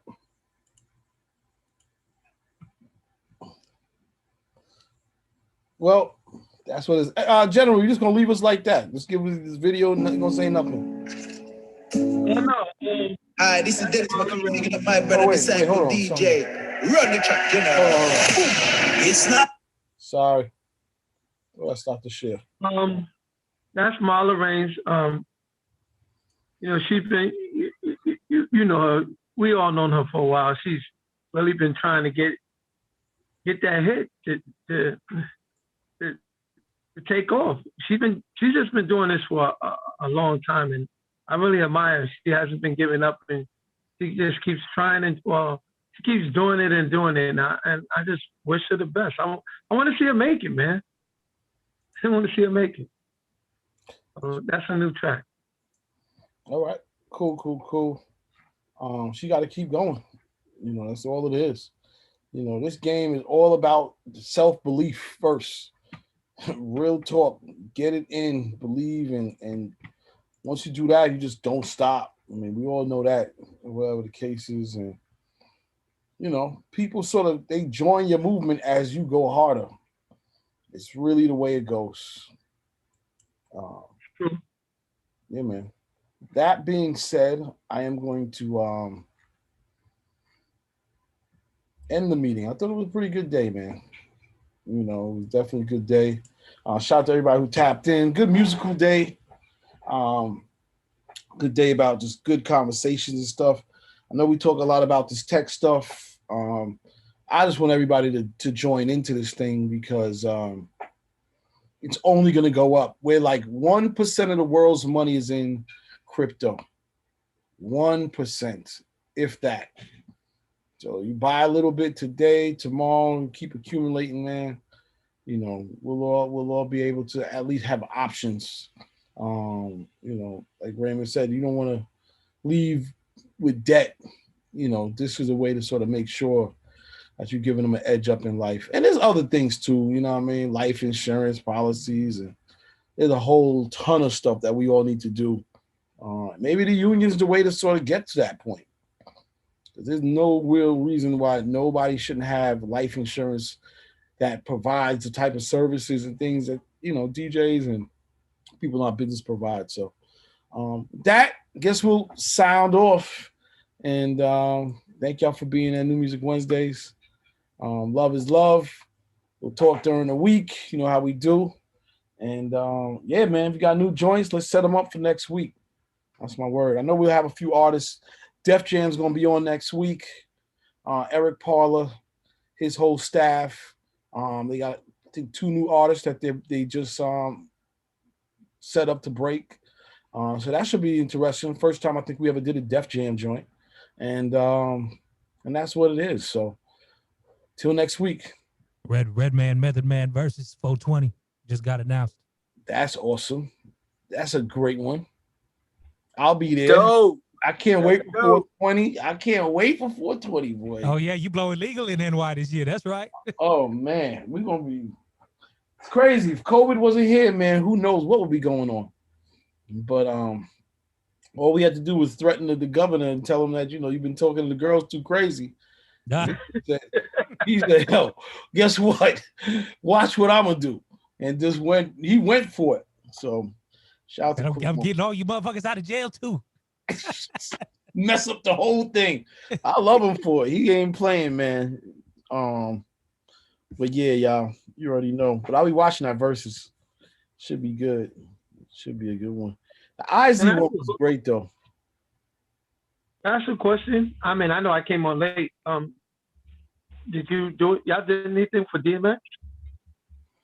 We talked to DMX. I mean, we played some records last week. Spoke about DMX last week and this week. Me personally, I'm going to two of the joints up here. I mean, he's from here, so it's different. So I, going out supporting what the Rough Riders and his immediate family have been setting up. I didn't go to Yonkers yesterday though. But absolutely, man, we've been supporting and talking about DMX.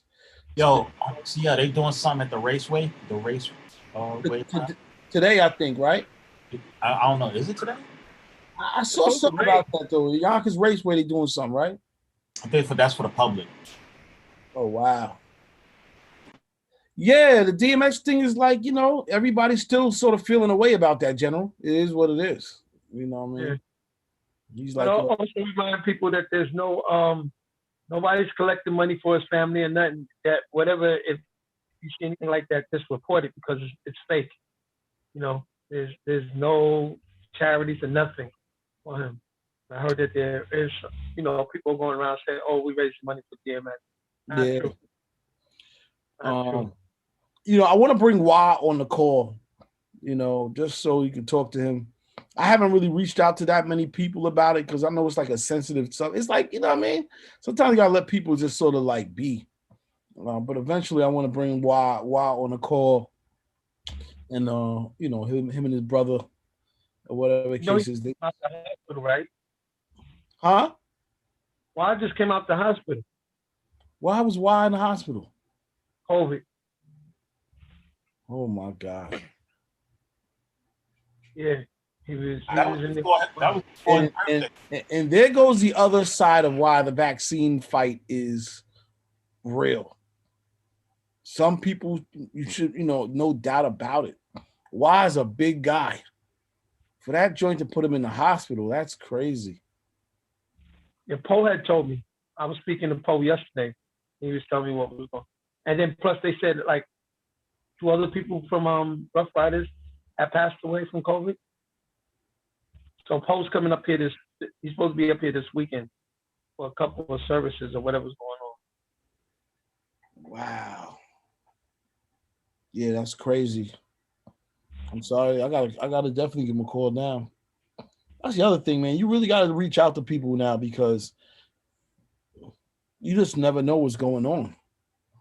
It could be here 1 second. Shout out to my man Gary Jenkins, man. Rest in peace. He's a perfect example of that.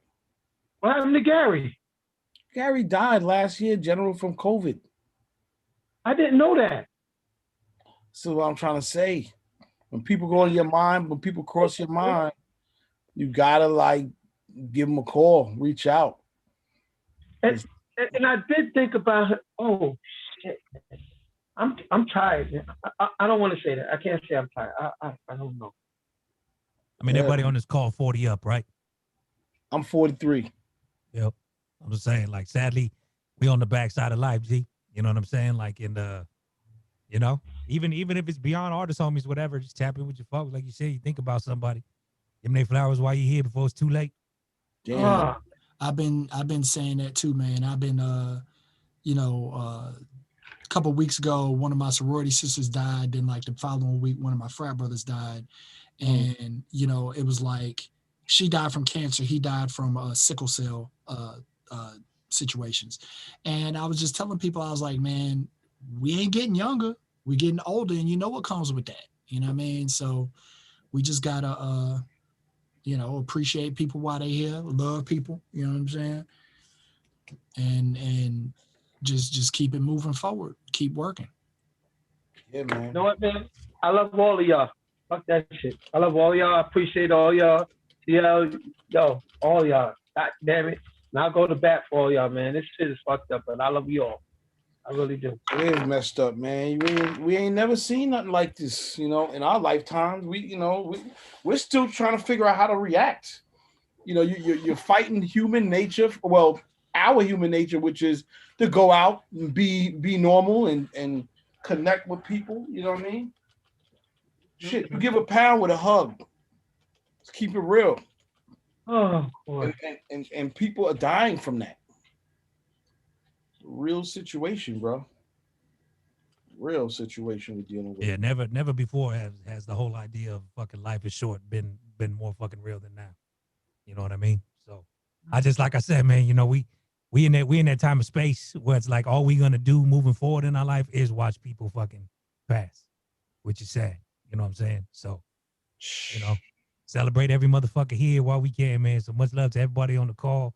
This has been a blessing. This has been a blessing all fucking year long.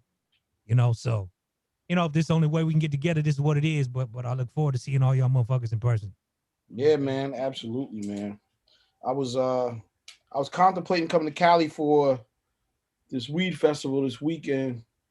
But when I really think about it, it just don't make no sense. Yeah. Shit ain't all shit worth it yet. Yeah. You know what I mean? Especially now that you can blow in NY legally, get your own shit and just chill in your spot and chill. You know what I'm saying? Yeah, that's a fact. I just like I said, I know we all antsy, which, like I said, I brought the question up because I'm scheduled to get my vaccine next Tuesday. I'm actually on 420. You know what I mean? So I'm just that's supposed to be shot number 1. And I'm just I'm still in the air about it. Good luck, Raven. Good luck. I'm gonna have to, I'm gonna have to say, take it if you're gonna be moving and grooving, and I get it. I have to say that. That being said, did you get COVID before? I never caught. I've been in the crib. You know what I mean? I go to the store. I don't know how COVID's gonna react to you, and it's almost better be safe than sorry. You know what I mean? Yeah. Plus too, like I said, I got my mother-in-law that live with me here. You know what I mean? So it's just like because it's even been weird because like my son, he while he's still doing the distance learning, he's playing basketball and shit now with the school. You know what I mean? So I think we're gonna probably press him to get the vaccine. You know what I mean? Just to be safe, because they starting to play different schools and shit like that. So well, you know what's gonna happen? They're gonna tell him. They're gonna say, "Hey, wait, you didn't get the vaccine yet. You can't get on this bus." Yeah, no, real spill. That's exactly how they gonna come at it. I mean, they getting COVID tested every week. All that shit right now. It's just I think we're just going. You know what I mean? Because even that, like he had the opportunity to go back to school, but it was like, nah, I'd rather you at least get this vaccine to you, because he's had some of his homies catch it, and that turned into, all right, don't see that cat for a couple of weeks, whatever. Wow. You know what I mean? But you know what I mean? It's just there's just too many what if factors, I think. I mean, everything's a what if. You know what I mean? Get the shot, what if? Catch the COVID, what if? You know what I mean? It's like, No question about it, man. If I want to go see the Lakers, I gotta have my vaccine. You know what I'm saying? Damn. Lakers gonna lose this year. Nick got it. Nick got it. Man. I don't know, man. I look at the Nets and I'm like, something ain't right. Well, they just ain't had the big three. They ain't had them all on the court, but like 7 times. You know what I mean? So they haven't really clicked yet. Yeah. So okay. let's see that was the downfall of the Clippers last year. Yep. Like you can. I don't give a damn if you can have a big 5. It sounds good on paper, but when it comes time for them to click, you know what I'm saying? Some cats that have been playing together for 2 or 3 years. I mean, hell, that's what happened in Miami that first season. Yeah. Mm-hmm. So, I'll be the first one to say I honestly didn't think that LeBron and them was going to pull it off last year for that reason. I was wrong. But I'll be damned if I think Brooklyn going to pull it off this year because of it. What? I mean, if they get hot at the right time, though, G. Like I said, right now, because they got to get hot 4 times. Like they can't get hot at the right time. They got to get hot 4 times. Yeah, they for got sure. pieces. They have pieces. Because I was watching the thing earlier, and they said even Brooklyn right now is playing the long game in why they resting KD still. Right. They're like fuck trying to get this thing going right now. We need you for playoffs. Right. And it sounds good on paper, but then come playoff, is his wind right? You know what I'm saying? And it's sports. Anything can happen at any given time. You know what I'm saying? Yep. He could come back, play 37 seconds and turn it and step on his pinky toe. Yep. Be jacked up, you know. So it's the same. I mean, it's the same idea even for LeBron and AD. You know what I mean? Like, you know, they talking about them coming back here soon, but it's like, you know, LeBron up there in age now. You know what I mean? Yeah. You know, wrong little twist of a land on the jump wrong. And let's be honest, man. If LeBron ain't playing, Lakers ain't got it. You know what I mean? You know what I mean? I mean, come on. We don't want to say it, but you gotta say it. If LeBron ain't playing, there's really no chance. Nope. Right. He just that you know, he that commander on the court when he need to be. AD ain't got it like that yet to put it on his shoulders. I don't think he got it, period. No, you're right. No, you're right. I don't think it's in him. Yeah. Yet. Maybe. Yeah, AD still has like 7 years on him. He been in the league a minute. You know what I mean? Like, you know, that's why he came to LA. It was like, okay, let's give LeBron a supporting piece. Yes, you know? yes. I mean, it's very few big men that have that type of presence. You feel what I'm saying? Like we could say, who was the last one? Tim Duncan. And even then, Tim Duncan still had a Manu. And still, you know, he had a great supporting cast. AD's not a big though. He's not like a big. Like, I mean, AD and KD is the same player. They're freaking guards, man. Yeah, straight up. They can go the length of the court in literally 3 seconds. Yep. You know, end to end. It can shoot the three like nobody's business. Yeah. These dudes, they'll actually X each other out pretty well in the play. And it depends because AD's a little bit more physical in that middle. Yeah.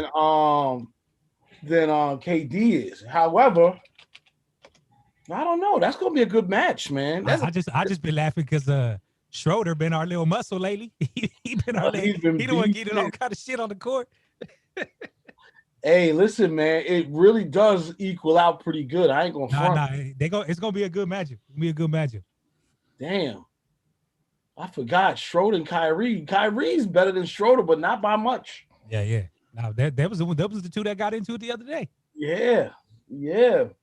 Damn, and then I think LA got bigger. See, their big men are better than the Nets, and that's what I think they're not realizing that. Yo, what's his name is a beast on the low, man. Montrell. Yep, he's a beast. What's the name? Still a beast on the low. He's upset. You gotta watch him. He might go crazy. Gasol. Gasol's a professional big man, yo. But see, that's what the Nets are doing though too. They've been adding to their depth as well. I mean, getting Blake Griffin, let him play his little minutes when he needs to. Yes. That's what I said. They're stacking to face the Lakers. They have to because and then you got what's my man they just got from Detroit? From Cleveland. Oh my God. Aldridge or whatever. No, not Aldridge. I'm talking about the Lakers. The Lakers just got who's y'all big man from Cleveland? Drummond. Drummond came in and started immediately giving people the business. He wasn't even wasting. He didn't waste no time. And he a true big. Like he down to sit in the middle of the game. Could do those little flip shots. We don't, shoot. We're gonna see though. It's gonna be exciting. Yeah. But all right. Lakers. Oh shoot. Shoot. Long Beach. We got Long Beach in the house. That's right. Hey man, shout out to the Knicks, man. Knicks Nation. We'll be back next year, baby. Knicks. Bump that. We in there this year. We just ain't going that far. Yeah, facts. We did. Baby steps. Let's just make the playoffs. General, let me find out you a Boston Celtics fan or something, man. Nah, no, I never said nothing about Boston. No, I love Boston when Doc Rivers was there. But now, what? Why are you going like that? We don't like Boston at all. You got to show love because they had DJ too. Dennis Johnson was hard too of the day. Come on. He was. I live in between Boston and New York. I'm still a New Yorker. Nah, fuck Boston. Nah, I'm gonna keep it 100. I love Boston as a city, and I like their fans because they go hard. But I'm a Yankee fan. I'm a Knicks fan. I'm a Giants fan. We got sports wise, I can't do it. I can't. It's just I gotta ask you because they had Action Bronson on the show this morning. Mm-hmm. He said he don't wear Jordans just because he an avid Knicks fan. I was on that until like maybe 3 years ago. I would not wear no Jordans, bro. Yo, any real Knicks fan is not rocking Jordans like that. It's blasphemy. That's true. That's That's true. blasphemy, bro. For That's real. hilarious. Real Knicks fan ain't happening. I seen them with their Ewans on. I've been seeing a lot of Ewans lately. Yeah, you wouldn't look like you're making a comeback. Man, them ugly ass shoes. I hate them shits. No, but they're making a comeback. They're out there. Yeah, I know They're that. about as ugly but as him. You know what I'm saying? I've always hated them, and I think it was because I seen a colorway that I saw. I think back in the day, I saw a purple and gold Patrick Ewing colorway, and I was just like, "This is the ugliest thing I've ever seen in my life." And I've never rocked with them since. No, it's lovely. No, purple and gold. No. Yo, y'all are funny, bro. All right. Anyway, I do gotta bounce out. Do what I gotta do. All right, man. Love is I love. love you guys. Yeah, man. Saying, hey, General, join us again. You know, it'd be great. You know, once in a while you tap in from the Bronx. Yeah, bless up, y'all. Listen, spread that word on that legal equalizer app, man. Make sure motherfuckers got that shit with them. I'm gonna download it as we talk. Yo, for real, that legal. It's super simple, G. You just download it, put your info, put the context you want the shit to go to. That way, if you ever got to activate it, Legal what? What's that?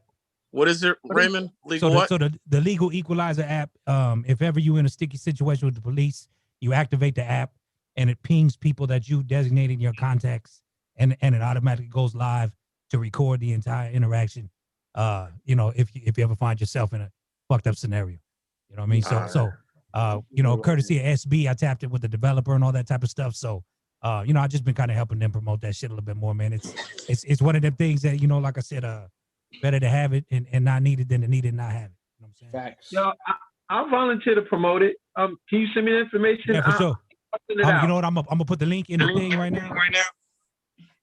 I just downloaded it. Yeah, me too. I just downloaded it. I'm not messing around no more. It's just too much random stuff going on. Yeah, man. Look, like I said, man, you know, the racism is racism at an all-time high. Even with number 45 out the spot. Don't take no chances, G. Y'all just be careful out there. You know what I mean? We all gotta be careful. Just you know, just be careful, man. That's all I can say. 100% right, man. Everybody got time to be, you know, just use these little technologies or whatever, you know what I mean? Because you know, what was interesting, man, is like we talked to Ice-T throughout this whole thing. And the part about it is police prey on the cats who don't know their rights. So let this app be something that lets you know your rights. I mean, the app itself is getting advocated by police because it's basically policing the police. You know what I'm saying? The goal for the developer is to have the technology in cars in the next 2 years. Just so, you know, whatever the case may be, man. I mean, like I said, it's sad to say it's open season or whatever the fuck case may be, bro. It's just, you know, I don't ever want to, I don't ever want to hit, you know, unfortunately be saying we having to sit, damn, we was just talking to this cat last week and some shit happened. You know what I'm saying? That shit is terrible. Exactly. So just do what y'all got to do to protect yourself, man. Thank you for reminding everybody, man. Because for real, I forgot to download it. So thank you, because I feel like everybody needs that shit. You just never know, man. So weird. We're in weird times, man. What can I say? Yeah, and I think, you know what, I think honestly, you know, like I feel for my brothers and shit in the South, because I know they're feeling it more heavy than what we do. You know what I mean? Like, I know Cali shit is a little more blended, so it feels like we don't feel the tension, I think, as much as the cats in the South. And I don't know how it is in New York, G. You know what I mean? But that's the shit. Like when we see all these things happen, you know, it's you know, I know it's a little bit more thicker out there than it is out my way. You know what I mean? So I just know my audience. I talk to everybody. You know what I mean? I talk to everybody from Cali to New York. So I make sure I promote that shit heavy. Word. Now, well said. That's what's up. That's what's up. Whoever's listening on YouTube, same thing. Download that legal equalizer app. Raymond's telling you for a reason. You know, it could save a life. You know, it could shed the right light on a bad person, cop, whatever. You know what I mean? So. And then we got the movie coming out in May, Equal Standard. So that one's got Ice-T in it, Fredo Starr from Onyx, Naughty Tretch, Salina Johnson. So I got the sneak peek at that. That movie's fire, bro. It's a good movie that it's not anti-police. It's just some real shit. You know what I mean? And that's how this whole thing kind of came about between the app and the movie together. So just go dig into the app, man. Go read up more about it and just spread the word. You know what I mean? Legal equalizer. Dope. I ain't getting no money out this shit. It's just, you know, everybody play your part, promote the shit. Save a life. Nah, definitely. Thanks, Raymond. D. Thanks, Raymond. Yeah, man. Appreciate that. All right, I think we should be. Are we good now? Everybody good? Yep. We'll go hop over to this store to try to get me a couple of things before they close. It's all love. Cool Wednesday, man. I love this show, man. I love doing it with y'all. I just like being on here talking and listening to joints and connecting. For real. Like a part of my week for real. So I get my tripod right, all types of stuff, man. The other thing is, man, all of us really got to focus on. All of us got to focus on this education stuff in terms of like editing videos. Listen, I'm gonna put it to you like this. Anything you need to know, you can find on YouTube. Stop making excuses. That's the truth. And what, the reason why I don't have music videos is because I don't have somebody with an eye. You know what I'm saying? All I really need is somebody that knows how to fucking frame a shot. And I don't have nobody that knows how to frame a shot properly. But when it comes down to editing, you don't need all the flashy, this, that, and the third. Just keep it simple. No. You know what I mean? And when it comes down to, anything, it's all there for you on YouTube. So Fiverr might be a help to you for that. If not, Upwork has some pretty cool crowdsourcing options. But I'll ask around. I'm pretty sure there's a crowdsourcing option for straight up video content. I am almost positive of it. I think what I'm gonna do, and something that I just came across again surfing through YouTube, is there is a site that gives royalty-free video clips. So I'm gonna just make hybrid ass motherfucking videos with royalty-free clips and throw my face in the middle of them every now and then go back to whatever else and just do it like that on some old. I'm just doing something. You know what I mean? Like, yeah. Until just start doing Bionic. That's all I'll say. Just start doing the creative. The creativity will pick up from there. Exactly. So, that's the plan. Because honestly, like I said I'm gonna stop outside of the Christmas album. I don't think I'm gonna do albums anymore, or it's gonna be a while before I do them. I'm gonna do releases every 6 weeks. And the reason why I'm doing it every 6 weeks is because when you do releases and you pitch to playlists, you can only do that once a month. So, dropping something every 6 weeks will help keep me in the algorithm and help keep me in the playlist pitch people's faces. So just drop a single every 6 weeks and run it like that versus dropping a whole album. That's my thought process right now. Yeah. So I think that's a better testament too, considering the attention spans. You know what I mean? That too. Hit them one by one versus like, 7 or what, like you're saying. I think it keeps the listener coming back more. Right. And even with that 6 week process, every week or every 2 weeks within that, you're dropping a variation of whatever. So that first week I'm dropping the song, then the second week I'll drop a lyric video, then the third week I'll drop like that bootleg music video thing I was talking about, and breaking it down like that. So I'm actually starting that in May. May 21st is the next drop, and then I'll take it from there. Good shit. I like that strategy. That's what it is. Just being consistent. People, content is like, I know they say content is king, but people want first thing people wake up and do now. They used to be click on the TV. Now it's just let me scroll his phone. Let me scroll his phone, see what's going on. And it's better. Like now, you could almost come up with a micro marketing machine for yourself if you know where to tap in, so you can at least get enough looks to where it just makes sense. Right. But anyway, I can go into that. That's like a separate conversation. Like I just got this thing, and this is something to even think about, Bionic.